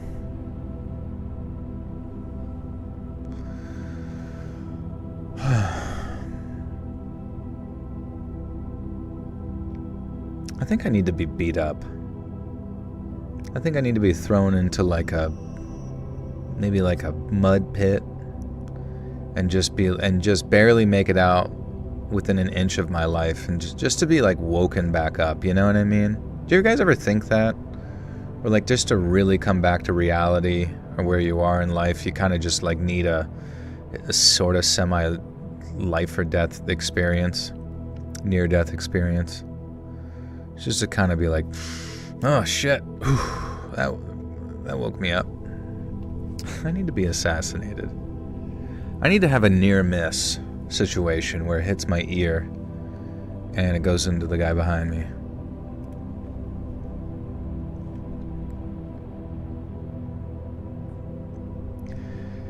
The incredibly expanding mayor, now in a 10-foot-tall ball of sore-laden flesh and pus and all manner of unholy substances, he explodes all over the sheriff's back. Not only are Asmodeans, lust demons, known for their vanity, but they're also known for obeying laws of physics.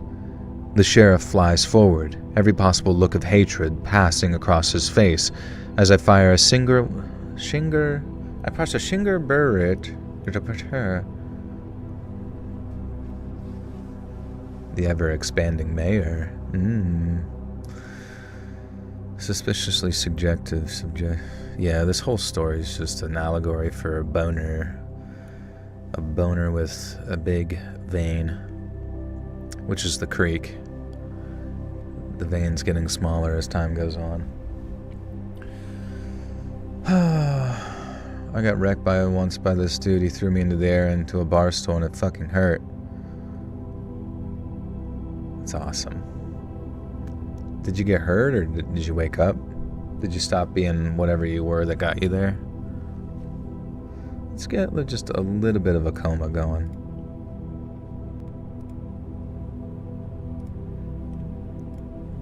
Beth has changed her profile picture 9 times since the start of this stream.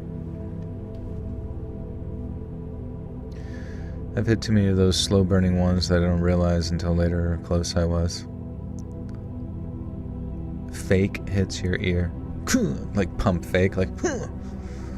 I'm like, oh, okay. I'm awake. The sheriff flies forward, every possible look of hatred passing across his face as I fire a single bullet into his forehead. Ash and Icker merge as one, and the final bell chimes 12. My senses guide me to the basement. Baba Yaga already stands there nursing a young woman who couldn't stop sobbing. "Your mission is done," the old babushka says. "So it's over?" I ask. "Not yet. London failed. But at the very least you've held off Asmodeus's plan for another 100 years. If more of your colleagues succeed, we will achieve more success." Who was the preacher? I question. But I'm not surprised to see that the babushka and the girl we'd saved are already fading into the ether. I whistle for Virgil, where he's been keeping his distance as instructed.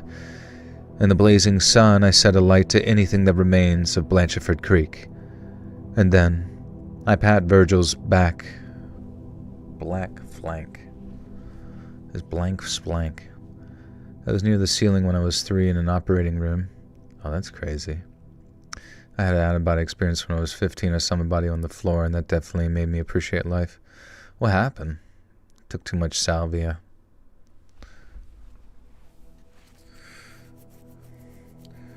Joel, wouldst thou like a succulent whopper from BK? Justin, there's no way you're having a Burger King burger. You probably chew it. What you do is you probably chew it and just spit it out like a baby bird into a bowl, into like a spit bucket. You just want the taste, just to know what it feels, and then you go right back to your Taylor Farms lettuce, Cobb. Then I pat Virgil's black flank, climb atop him, and leave the charred carcass of Blancheford Creek forever. The end.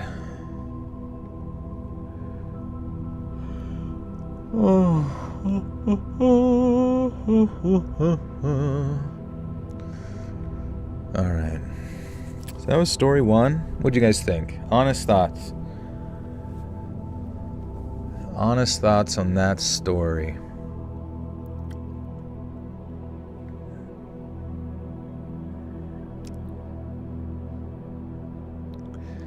Trying to have an out-of-body experience using the gateway tapes, but my puppy starts biting me. He probably knows what I'm trying to do. Honestly, I'm telling you, don't do the out-of-body experience because you don't know what you're doing, you know? It's like going into some sort of ether or hell, leaving your body, right? And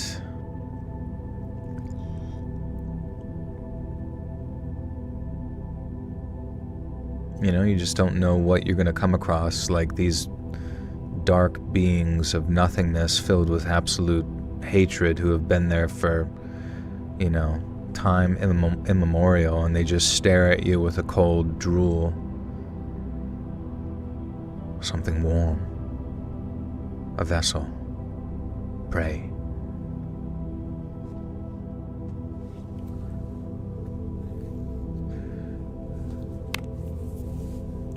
Yeah, I'm not exactly sure what it was about. I guess it was just about, like, this sort of... I was confused why he was afraid to die, because he was already dead, right? And then that was why he was with Babushka to go do missions for God or whatever against demons.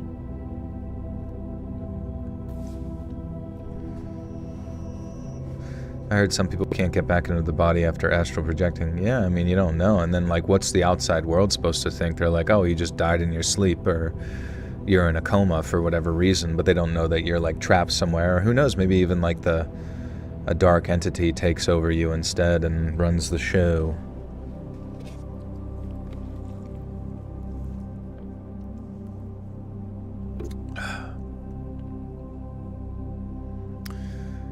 You see, Ian Gary said the world should be run by a woman. He's about to fight Islam Makhachev for welterweight title, which is pretty funny. Yeah, I don't fucking know about any of those people. Honestly, MMA was one of those things that I didn't think was going to continue being big forever, but I guess we just like hitting people, you know, which is fair. I like it. I just don't really care about the fighters, like, saying things just to get people's attention to the fight, because it's just like marketing strategy. Make someone mad, they look your way. Make someone happy, they don't look your way as long, you know? So sometimes it's just like part of the process to get people to hate you so that you can keep, you know, to sort of, in many ways, like, keep everyone looking your direction. It amplifies the ones that support you, and then it keeps the ones that don't like you sort of watching and hoping for your downfalls. So it's like you kind of double your viewership. Hello, Kitty. How are you? You think streaming is a long-term career? I have doubts. I mean, for me, I think I can keep doing YouTube without any issue for a long time, because it's just like, like, if people keep, like, you know, I don't really know anyone that's not going to want to listen to a podcast even 10 years from now, 20 years from now. Like, everyone loves listening to a story, and the radio shows have been around for forever. And then even before that, people gathered around a fire and listened to people tell stuff, or, like, you know, people lay in bed with their mom and dad when they're young and listen to their parents tell them a story to fall asleep, etc., etc. So, can't really imagine it's just going to go anywhere if there's still money to be made and the terms of services remain the same and blah blah blah. Like, I'm pretty much here to stay. There's an anime called Ghost Town that says if you're out of body too long, you get locked out of your body. Yeah, that's a possibility too. Who knows? You're talking about Twitch and Kick in specific. Well, I mean, there's people that, you know, fall out of irrelevance, right? Or fall into irrelevance. You know, there's all sorts of streamers. Like, there was a period of time there, I'm not exactly sure what happened, but there's streamers over on Twitch that were basically botting, right? They were using bots to, like, inflate their numbers from 5,000 to 10,000 just to seem like as relevant as they did before or whatever. But it's, you know, people falling off and getting bored, their audience getting older, moving on, you know, or they're not as controversial as they once were, or like as in the limelight. Like, it's gonna happen. But if you're definitely a big person over there, like, there's something to be said that it's gonna, you know, if you're willing to just keep doing it, and you don't have enough money to retire or whatever, you might as well just keep going. What if beyond the body and outside of time you could experience an entire millennium or longer? That would be pretty wild. Whole nother lifetimes, and then you just come back. And any thoughts on the upcoming Neuromancer series? I'm not familiar with it. What's it about? They're literally NPCs. Nothing they say ever makes sense. Like, bro, just get in the ring and fight. yeah, the fighters. Oh, they've been hit in the head so many fucking times. I don't really expect, like, extraordinary amounts of, like, philosophy coming out of that brain, but I do respect what they've done, I guess. Like, what is guided astral projecting? I'm not familiar. I would avoid it. There's a 24/7 market for people who want to listen to some cool stuff. Exactly. Alright, here we are. Next story.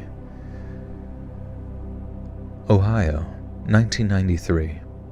The first time I astrally projected was during a near-death experience. I was a weak kid in middle school, a bullied kid, target for the predators and the vicious among us. One such kid, Bill Wilding, committed increasing acts of violence against me. This culminated in Bill hitting me in the back of the head with a board and sending me unconscious for a day. It wasn't a day of sleep, though. Oh no. With the hit, my very soul came loose from my body, like I was smacked clean out of it.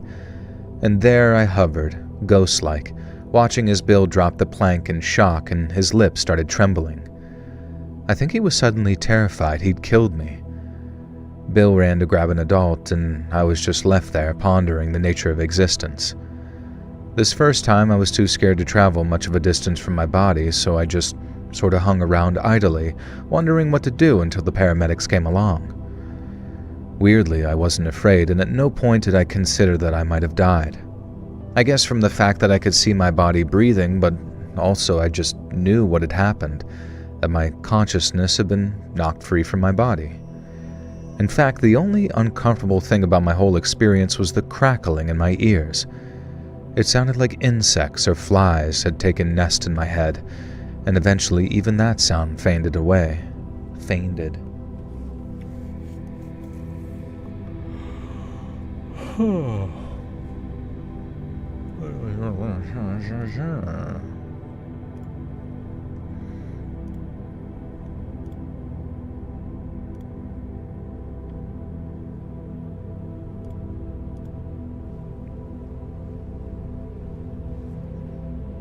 You hate these stories? You hate astral projection stories, or just these stories in particular? Because we haven't even gotten into this one yet, really. Is astral projection the theme? Didn't gather that. I don't know. Must be some degree of crossover, I believe, between them.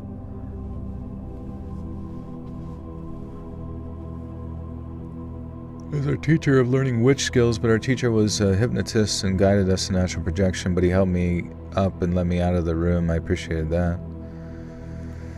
I don't know, man. Be careful. Went out of out-of-body experience when I was sick in the hospital in an airlocked room, no visitors allowed, and I needed so much to tell someone. Your brain is a powerful organ. Yeah, maybe.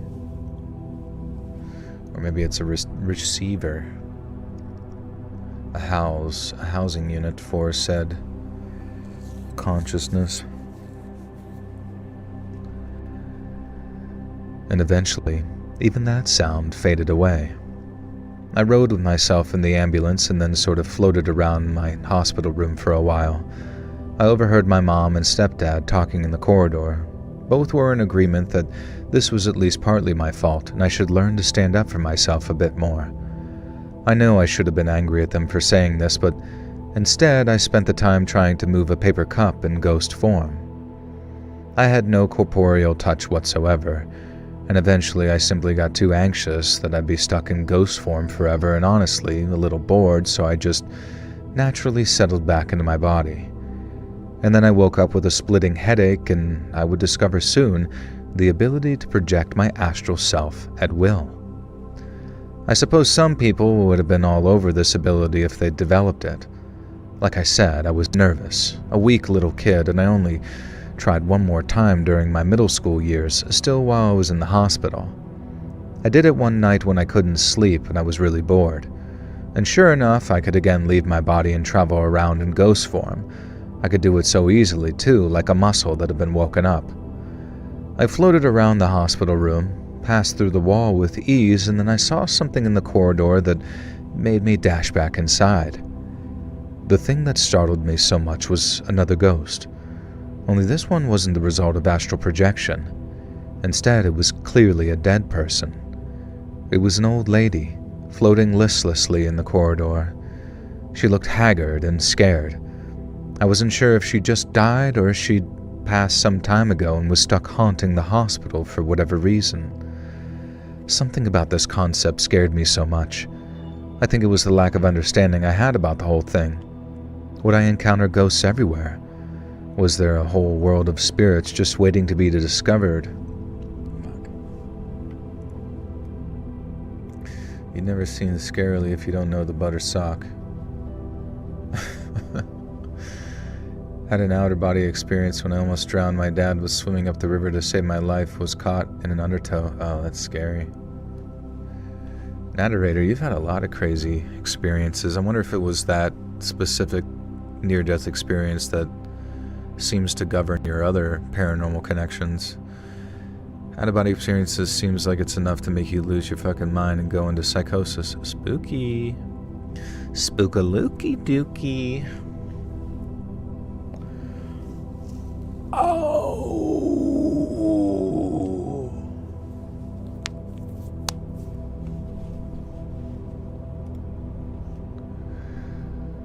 Was there a whole world of spirits just waiting to be... I feel like I need to spray something in my throat.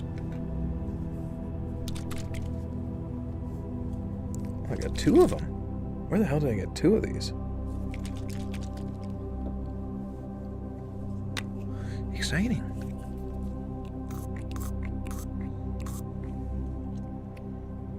Stuff has been off the chart crazy lately. I don't know why. Tell us more. But make us believe it. Because I feel like we haven't been taking it seriously enough.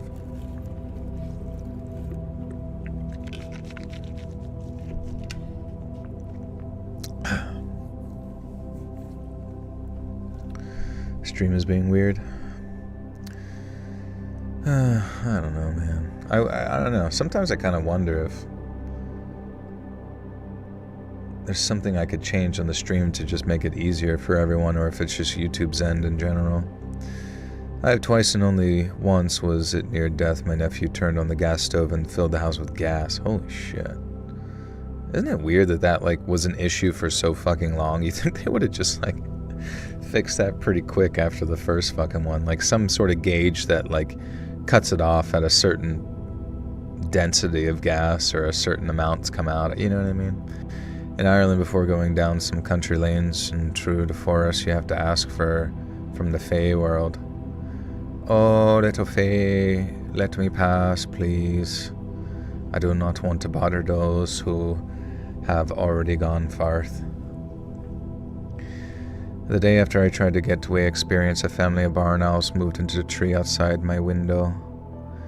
Horror on the rocks. Oh, what's up, bro? It says, what the fuck? It says, tried astral projection, ended up getting flattened by a steamroller. Wait, actually? Or are you referencing that one story? Because that would be awesome. Hello, first time on live. 11, appreciate all your videos. Oh, thank you. Good to see you, Pi. We just, we're recording bonus content tonight, which goes to the members and stuff. Stick around, because I will match any and all memberships gifted tonight. And then you might get one.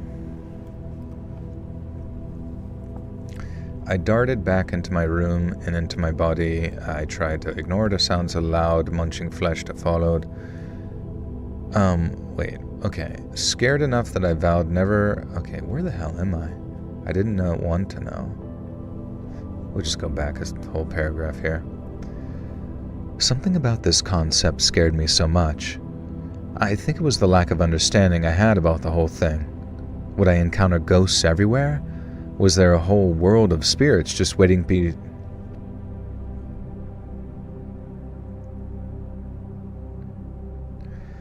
Was there a whole world of spirits just waiting to be discovered as soon as I left my body? I didn't want to know. I was just a scared little kid. Scared enough that I vowed never to astrally project again. Living people weren't supposed to become ghosts, so I wouldn't. And I darted back to my room and into my body, and I tried to ignore the sounds of loud munching flesh that followed me. I stuck to my promise not to astral project for 5 years. And when I was a junior of high school, that's when I...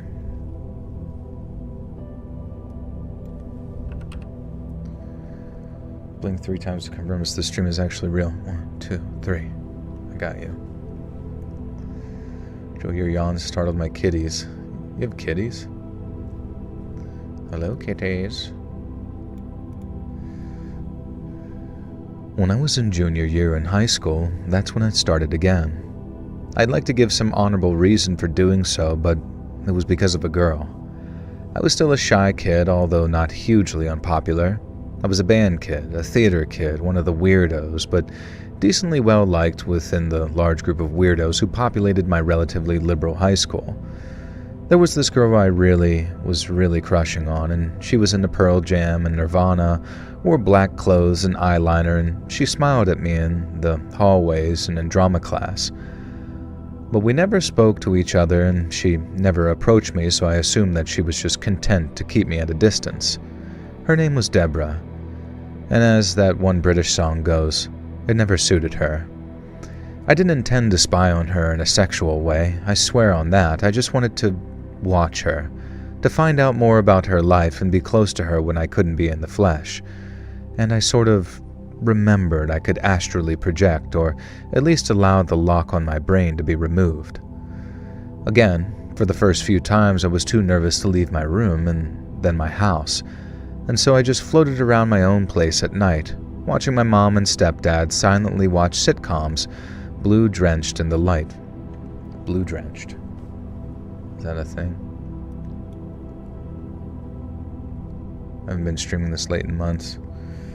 Oh, it is fucking late, isn't it? This is just that there's too many fucking words in this one. It's like 10,000 some words, and I was just yapping and schmapping, and I started late too at 10. Yeah. It's so hard to have a normal sleep schedule, bro. But thankfully I'm forced to during the week. I heard some story about someone who fell face first into a stove and burned their hands. I don't know. I don't know anyone who can sleep to these theaters. Maybe it's just me. Maybe it's the shock collar he keeps me on. He won't stay in his place. Place, Justin? Place? Place? Again, for the first few times I was too nervous to leave my room, then my house, so I just floated around my own place at night, watching my mom and stepdad silently watch sitcoms, blue-drenched in the light from the TV. It was 1993, and one day I passed through the front door of my house in my ghost form and it was then that I knew instinctively that the entire world could not be mine. I drifted up over the houses, and in the distance... Okay, did they mean... that the entire world could not... Oh, they meant now be mine. Yeah, now be mine. There we go, there we go, there we go, there we go. We're figuring it out, we're figuring it out.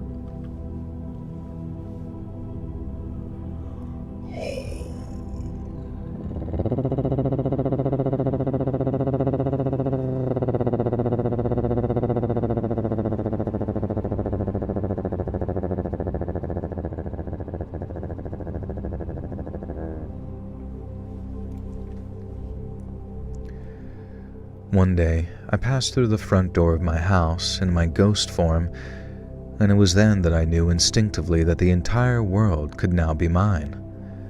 I drifted up over the houses, and in the distance I saw a wall. I can only describe it as an energy barrier.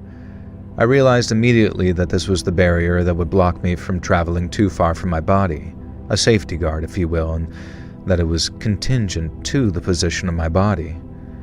I didn't have to learn any of this information. It was as if it was ingrained in me, and simply seeing and doing these things unlocked an element of human intuition that had always been there. It made me wonder if everyone could astral project, in theory, as long as they rediscovered how. I'd like to convince myself that I didn't plan for it, but the first night I found myself hovering outside of Deb's house 2 blocks over. I floated in through her window. She sat doing homework in the clothes that she'd worn to school that day. I breathed in her scent, and it was then that I realized that in ghost form, I couldn't actually smell anything. And so I sat in her bed and talked to her back, telling her how I felt about her, how I was in love with her, and how I wished I could say something, that I wish she felt the same, that kind of teenage angst crap. And at one point, Debs turned around as she'd heard me, and my heart damn near skipped a beat. She looked right at me, and then she shrugged and turned back to her homework. And that was enough for me. I floated back to my body and quickly went to sleep. My evening trips to Deb's house became more frequent. I can't defend myself here. It sounds creepy, and it was. I was stalking the girl I had a crush on using an ability.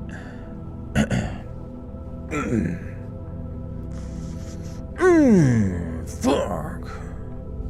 Joe, if you proofread and a... What?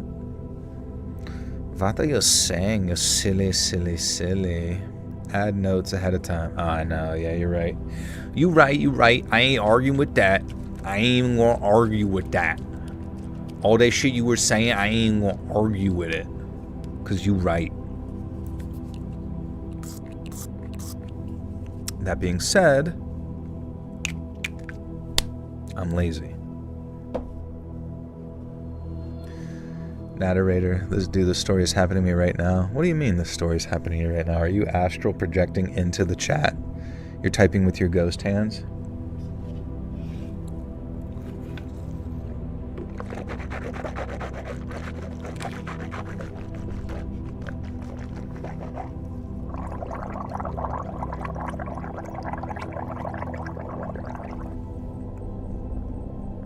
Ugh. Fuck.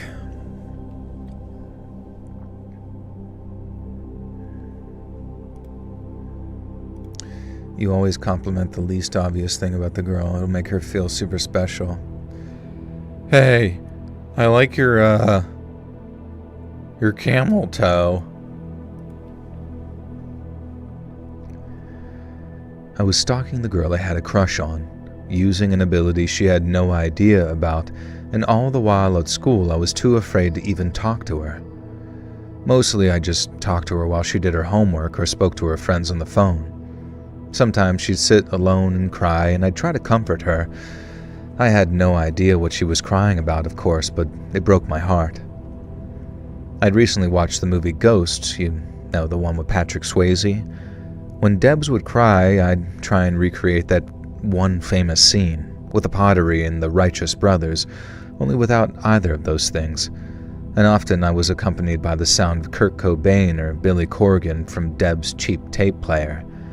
I couldn't feel her, and she couldn't feel me, but I somehow convinced myself I was helping, and that by holding her, I was taking whatever sadness was affecting her and stifling it somehow, you know?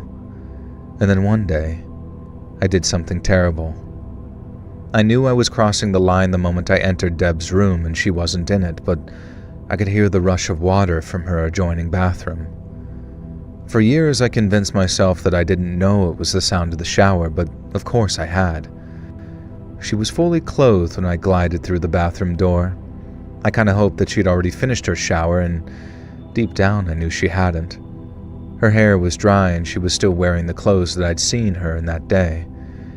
And instead, I'm disgusted and ashamed to say that I hovered there as she stripped down. I watched the girl of my dreams get fully nude and then take a shower, and the while I was just...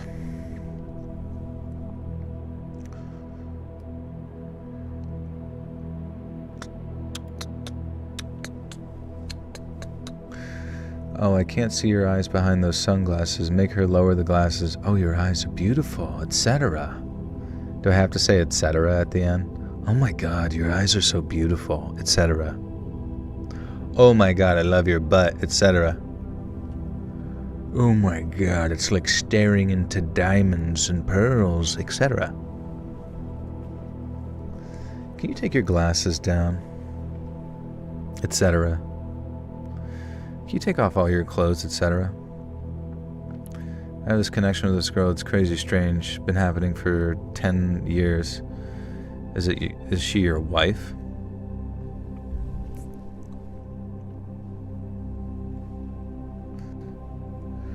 Joel, I choked on my water. Do I have to say? You should, just so she knows that there's other compliments on the way.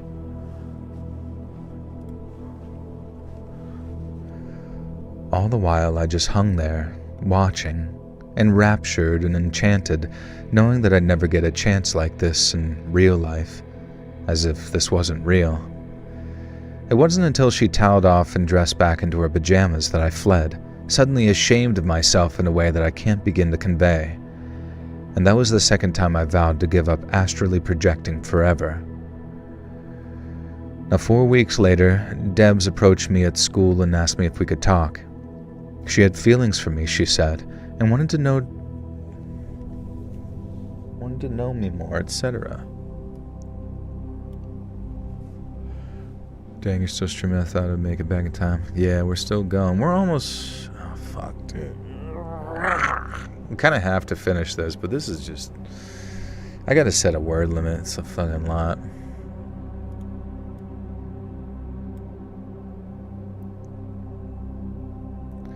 She doesn't know she has this gift. Hey, what's up, Matt?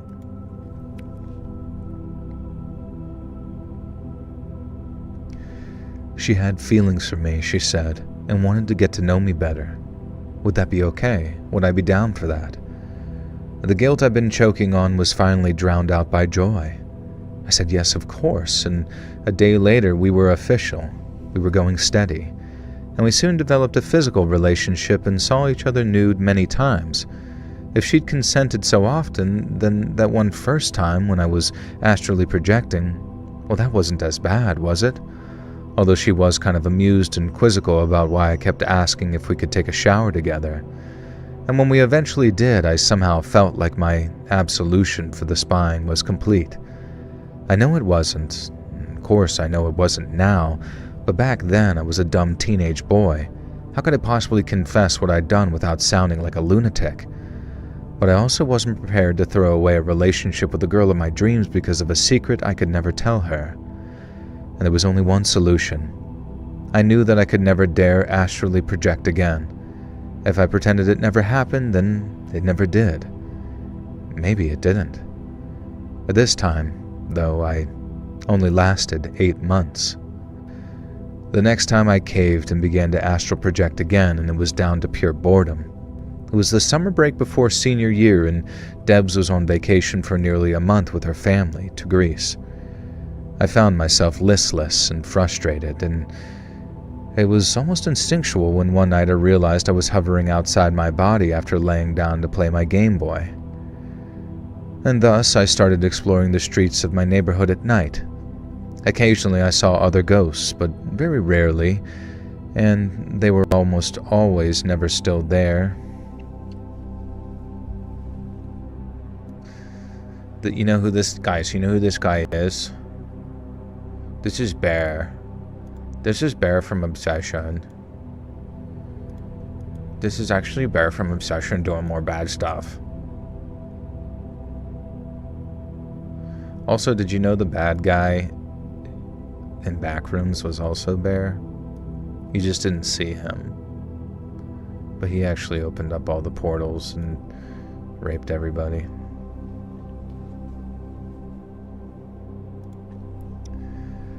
Occasionally I saw other ghosts, but very rarely, and they were almost never still there when I passed back that way. I soon realized that I had nothing to fear from them. The dead couldn't see me. I could see them, but the same didn't work in reverse, perhaps because I was still part of the living world, straddling that line. Peering through, essentially, and either way, dead ghosts couldn't see me, and nor did they really seem to do anything. They always seemed to just float around looking miserable and lost, as if waiting for something, at least the 3 or 4 in my neighborhood. The infrequency of the ghosts I made it pretty clear.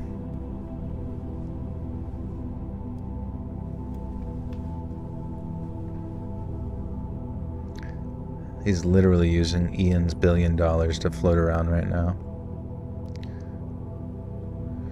I do like the idea of like they should make a horror movie about astral projection. I guess they kind of did it with, what's the one with, oh my god, The Conjuring? No, it's in the Conjuring universe, I think, right? Do you guys know the one I'm talking about with that, like, Darth Maul looking demon? Yo, Joel, can you email this guy who submitted and send them? Hold on, I got a picture of me angrily pointing a gun at the camera. What are you talking about? No, this is a fictional story. This is from Ollie A. White. Astral poo-jection. And you appear as poop floating, like a fart floating around. Insidious, yes, thank you.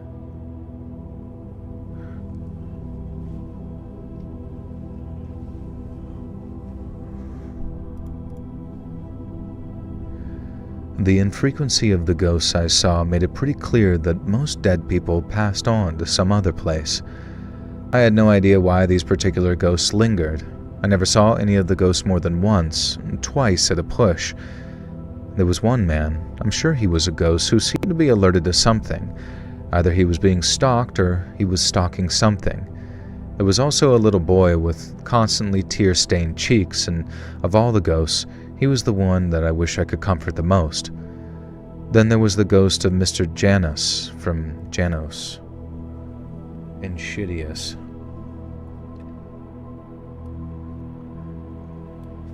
You ever seen a ghost? I've not, no. Thankfully, I often I make like a deal with God. I say, God, don't show me any ghosts. Because I genuinely don't think my brain could handle seeing ghosts. I'd freak the frick out. Tiptoe through the tulips. Every song prior to like 1920 just gets turned into a creepy song. This story is Ollie's. Yeah, Ollie writes like, horror fiction for the No Sleep podcast as well. Is Ollie your mod? Ollie is a mod in here, yeah. But Sam and Ollie help with the bonus content and researching for the... what's it called? Fucking true crime stuff. And editing, which is nice. You think that song is really dark? I mean, it's dark whenever you put a demon behind it and like a demon world, but I'm sure back then everyone was like, sure, I guess. Tiptoe through some fucking tulips for sure. Then there was the ghost of Mr. Janos from a few houses down, who'd taken his own life back when I was 10 or so. He just stood on his front lawn, the house not belonging to the new owners after his wife had long since moved away, and stared out into the neighborhood. Half his head had been blown apart by the shotgun blast that took his life, and that gory detail remained unpleasantly on display via his ghost self. Finally, there was a young woman who looked kind of like the singer Laura Branigan, but wearing an outfit straight out of the 1950s. She just wandered around looking confused as if she was trying to find something. I always had a feeling that she was looking for herself, her own body. I don't know why. I almost exclusively astrally projected at night. This was mostly because I could ensure that I wouldn't be disturbed. I didn't want my mom or stepdad finding me and thinking that I was in a coma again when I wouldn't wake up. One thing I was painfully aware of was that I had no sense of what was happening to my body when I was projecting. I discovered this when one day I returned to my physical being to realize that I'd pissed myself, and that was a pretty low moment, all told. Making sure to empty my bladder before further projection sessions. I lived in fucking Pennsylvania. That shit's had me thinking I was schizo. Place is cursed as fuck. I'm surprised I wasn't possessed. Where in Pennsylvania did you live, Justin? That you felt, was it Gettysburg?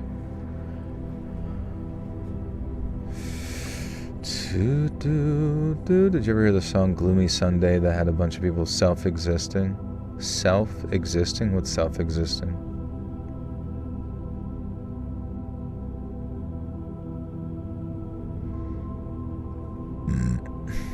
Oh, you lived in Hershey? Oh, self-exiting? Oh, wait. Like the song talks about suicide or something?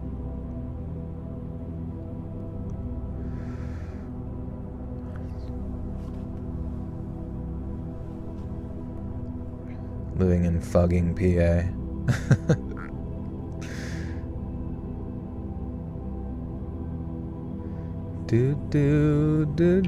do.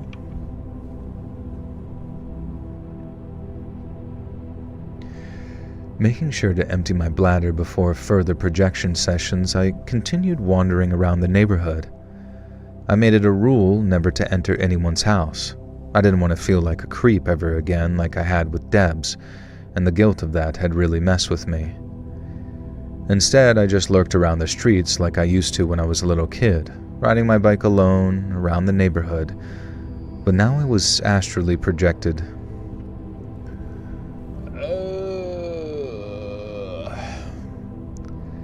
But now I was an astrally projected ghost, and it somehow felt less lonely.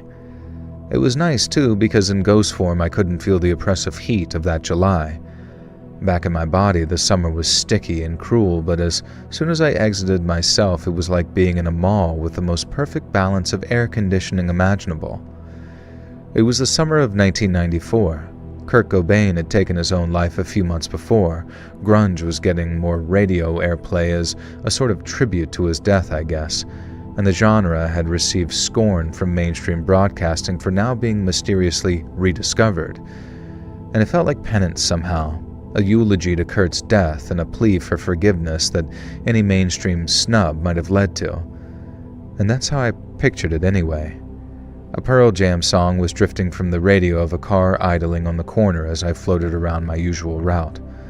I found myself vibing to the song until the driver shut off the engine and climbed out of the vehicle. He was a young man, a few years older than me perhaps, and he opened the back door of his Camaro and took it.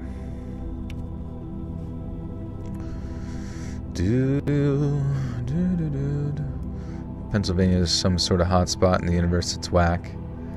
Where do you live now? You said you went to Hollywood or some shit? You're pretty much Steven Glansberg. Speaking of Gettysburg, Joel, how much do you know about your family's history? Got any ancestors who were in the Civil War? I don't think so.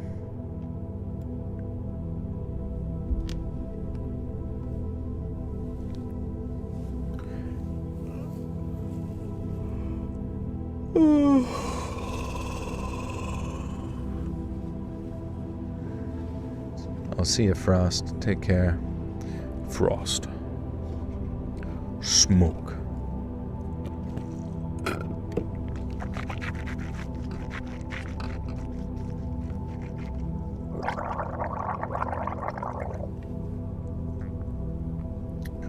West Coast fled the evil. Okay, that's cool.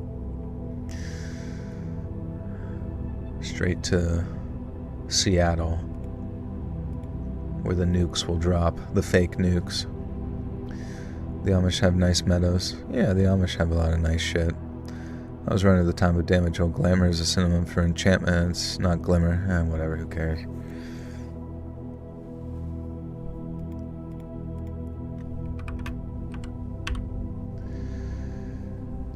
It was a young man, a few years older than me perhaps, and he opened the back door of his Camaro and took out an old, battered backpack. I wondered if he was here to stay with relatives, maybe visiting home. He looked like he just returned from a hiking trip or something, and he had this world-weary but enthusiastic look to his face. I remember that. Like he was glad to be here, glad to be home. Now, I barely noticed it approaching. It stalked down the center of the silent road like a big cat stalking its prey. And that's exactly how it moved, and to this day I'm sort of convinced that it was that. And that's exactly how it moved, and to this day I'm sort of convinced that's what it was. You know how dogs sort of skitter and size up and lunge forward in lolloping movements? That wasn't like that. It was grateful. Oh my god, my brain is so broken. You know how dogs sort of skitter and size up and lunge forward in lolloping movements? This wasn't like that. It was graceful, liquid, a blur of color and shape and a refraction of light. And at first I thought it was because the creature was moving fast so I couldn't make it out. But that made no sense. My eyesight was my ghost form and was perfect, even though I wore glasses back in my body. And this animal, this thing, it wasn't moving fast. It was stalking up behind the guy slowly, slow enough that I should have been able to make out every detail of the creature. But I couldn't. All I could see was a blur, a smear in reality, like this was something that wasn't meant to see. The Amish is a cult with abuse against humans and animals and does a lot of puppy mills anyway. Yeah, I guess that's fair. And they hoard all the mushrooms, goddammit. I want my mushrooms. They do have some very delicious food, though, I will say. They'll run little cookouts or whatever the fuck for like dirt cheap. You can go to it and just fucking fill your belly. I lived in Pennsylvania border growing up, and it was haunted as fuck. I've been mostly ghost-free in Cali. My place is new.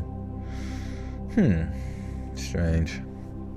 It must be because of how old the Appalachian mountains are, or some shit like that.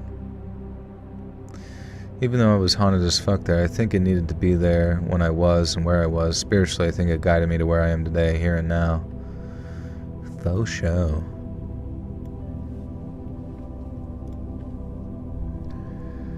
But I couldn't. All I could see was a blur, a smear in reality, like this was something I wasn't meant to see. This was something more than ghosts. This was, and I don't want to be dramatic, this was demonic.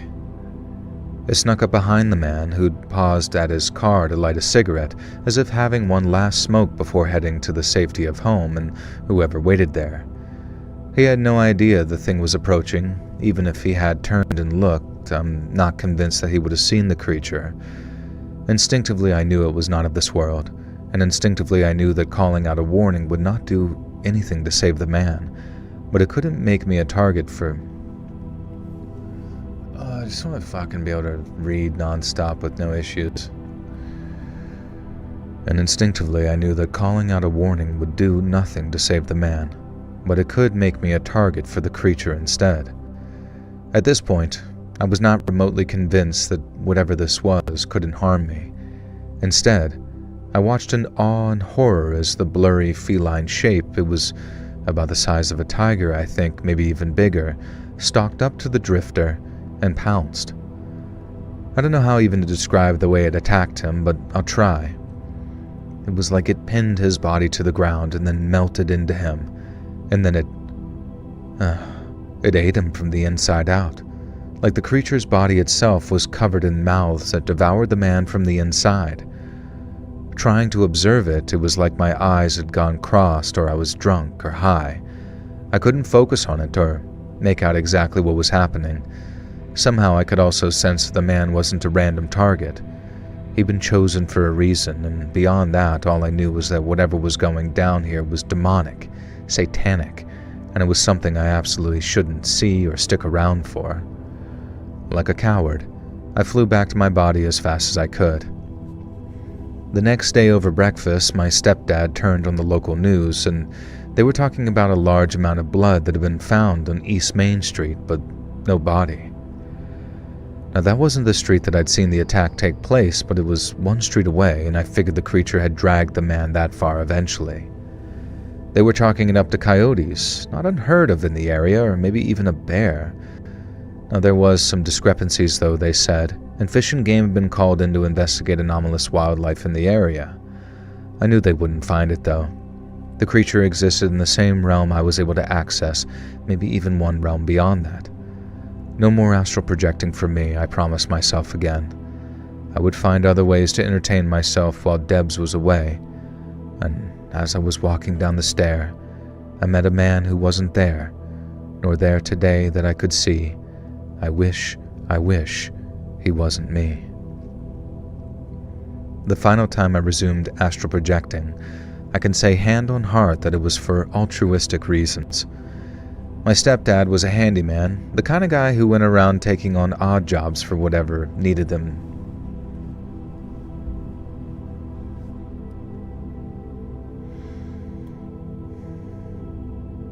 The couple of stories told out on this channel were legit CT paranormal experiences from my late teens. Oh yeah. Danielle, what's up? Happy Sunday. It's giving Dr. Seuss.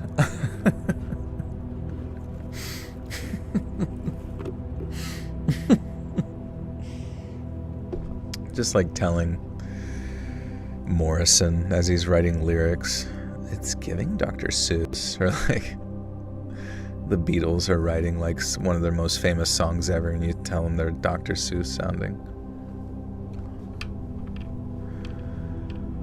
What's up, Hawk? Yeah, we're near the last story. We've been fucking going, bro.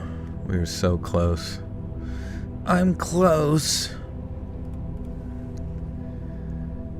My stepdad was a handyman, the kind of guy who went around taking on odd jobs for whoever needed them doing in town.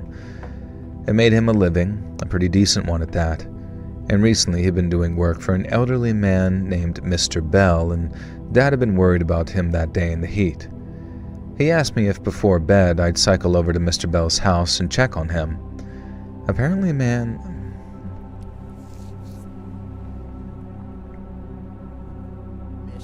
Hey Vince, welcome to the Butterstock Cult. You now have access to bonus content. Apparently the man was all but... oh, fuck.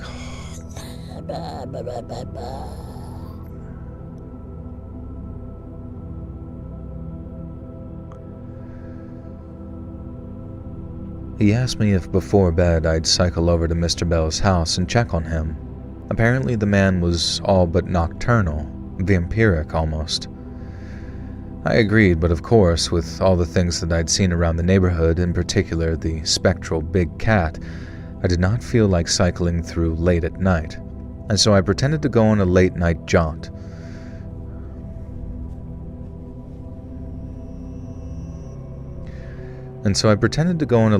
Walk, went to bed, and astral projected my way to Mr. Bell's house. Now, I was surprised to see how many ghosts were out and about tonight, more than I'd ever seen wandering the streets, and some of them looked almost happy. As I drifted towards Mr. Bell's house, a familiar buzzing began to fill my ears, the flies inside my head drowning out the sounds around me. Why? Why was this happening now? It had only occurred once before. With a sinking feeling, I turned around. The ghosts who had been casually ambling around the neighborhood were all in the process of being torn apart by smaller versions of those spectral feline blurs that I'd seen before. I hadn't heard their screams or the sounds of animalistic feeding because the buzzing of flies had tried to distract me from turning back. Now, there was only one reason that this chain of events could have happened. It was my very presence that drew these beings to the spirits of the dead. Well, I guess I'm not needed anymore.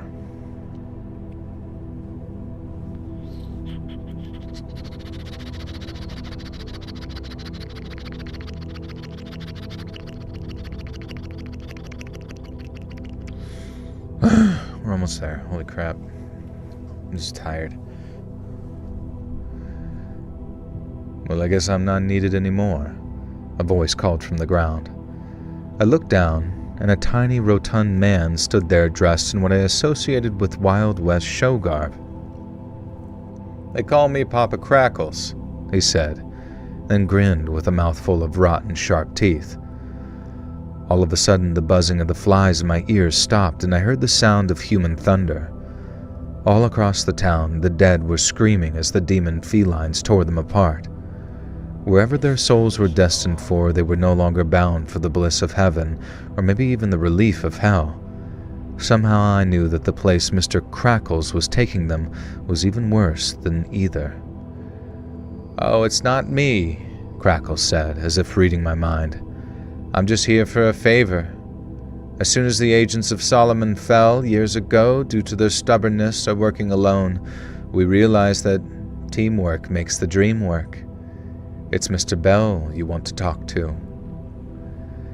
He let out a little giggle, and with that, Papa Crackles exploded into a huge cloud of flies that dissipated into the ether. I had no choice but to continue towards Mr. Bell's house, and I genuinely had no choice. Something was pulling me along, something this Papa Crackles had done. Oh, hey, Danielle, thank you for the gifter.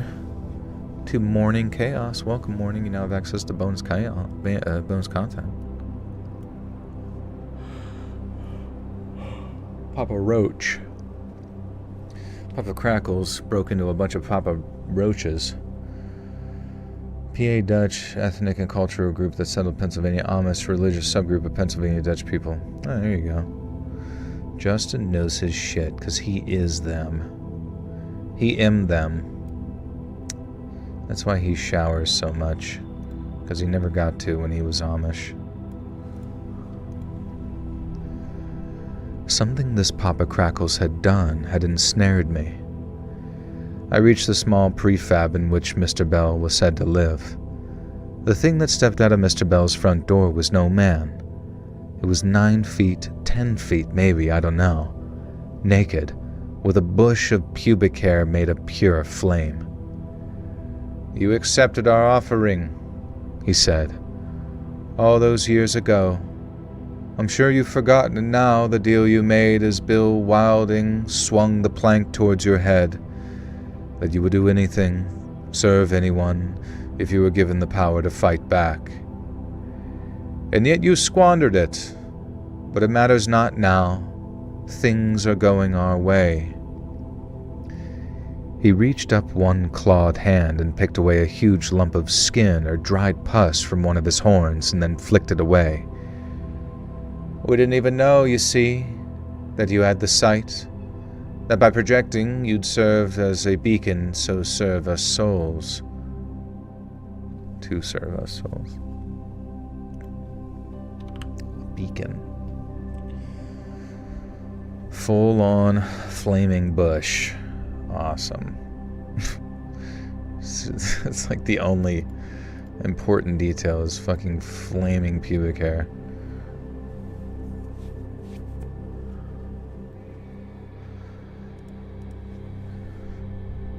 "We didn't even know, you see, that you had the sight. That by projecting you'd serve as a beacon to serve us souls.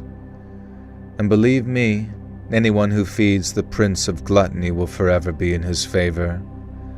I, Belphegor, would like to make you an offer. Be my dark lantern in this light.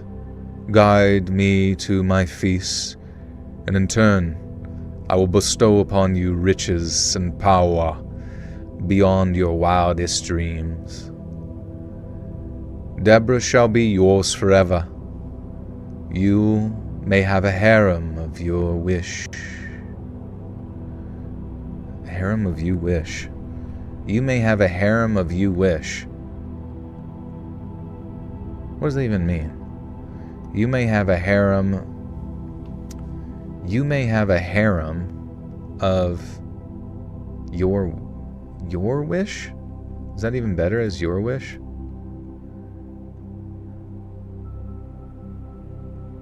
I don't fucking know. You may have a harem of your wish. Belphegor scratched away a huge scab on his thigh. This time I didn't even think about it. I simply said no and took off, ready to head home and enter my body for the last time. Oh, if you wish. Oh, Jesus Christ, you're right. What the fuck is wrong with my brain? A harem, you say? Barely even know him. You may have a harem if you wish. Belphegor scratched away a huge scab on his thigh. This time I didn't even think about it. I simply said no and took off, ready to head home and enter my body for the last time. As if it would have been that easy, I heard a crack and felt a spiked cord wrap around my neck. Belphegor dragged me back towards him. I struggled, I kicked and I bucked, but in my heart I knew, from the moment I made that deal, a weak and bullied kid, I had been his. From the moment I made that deal, a weak and bullied kid, I had been his. Now feed me, Belphegor said. His teeth, if possible, were even more rotten and decayed than Papa Crackle's. He had the appearance of a fairy tale troll. And so now, that is my life, or I suppose death. My body is buried in a coffin, and sometimes Belphegor taunts me with a view of it.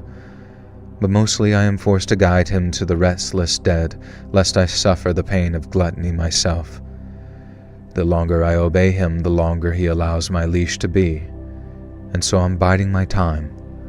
One day he'll make it long enough that I can reach my body again.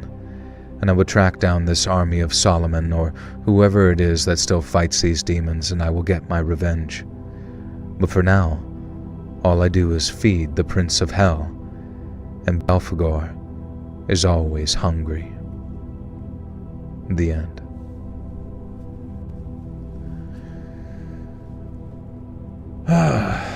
You have a harem of my bush. Fuck yeah. Alright guys, thanks for hanging out. Oh wait, I gotta give you guys some gifted memberships. Thanks for hanging out. These are bonus content stories. I can't even hear my own voice for even a second. I almost heard it there and I don't want to hear it. Yeah. Here you go. Here you go, fellas and fellettes. Enjoy. The story was slam poetry. But, yeah, don't astral project, etc. But I'm going to get this edited and up. I mean, tomorrow will be a compilation video, or today rather, but I'm going to get this edited up over on Patreon, $5 tier, as well as over on YouTube's bonus content. Love you, appreciate you guys. Thanks for hanging out. And yeah, hopefully you guys can check it out. Let us know what you think. It's probably going to sound even better once we get things edited and sounding pretty. But guys, thanks for being here. Be sure to check out the compilation tomorrow. Follow me on Instagram at letsread.official. You can also get early access over on Patreon. It's only $1 a month. But and listen to our movie review podcast. But yes, friends, love and applesauce. I will see you in the next one. I'll be back streaming probably, I guess, Wednesday night. So stay tuned for that. Be good, be well, be nice to each other. We'll see you soon. dog.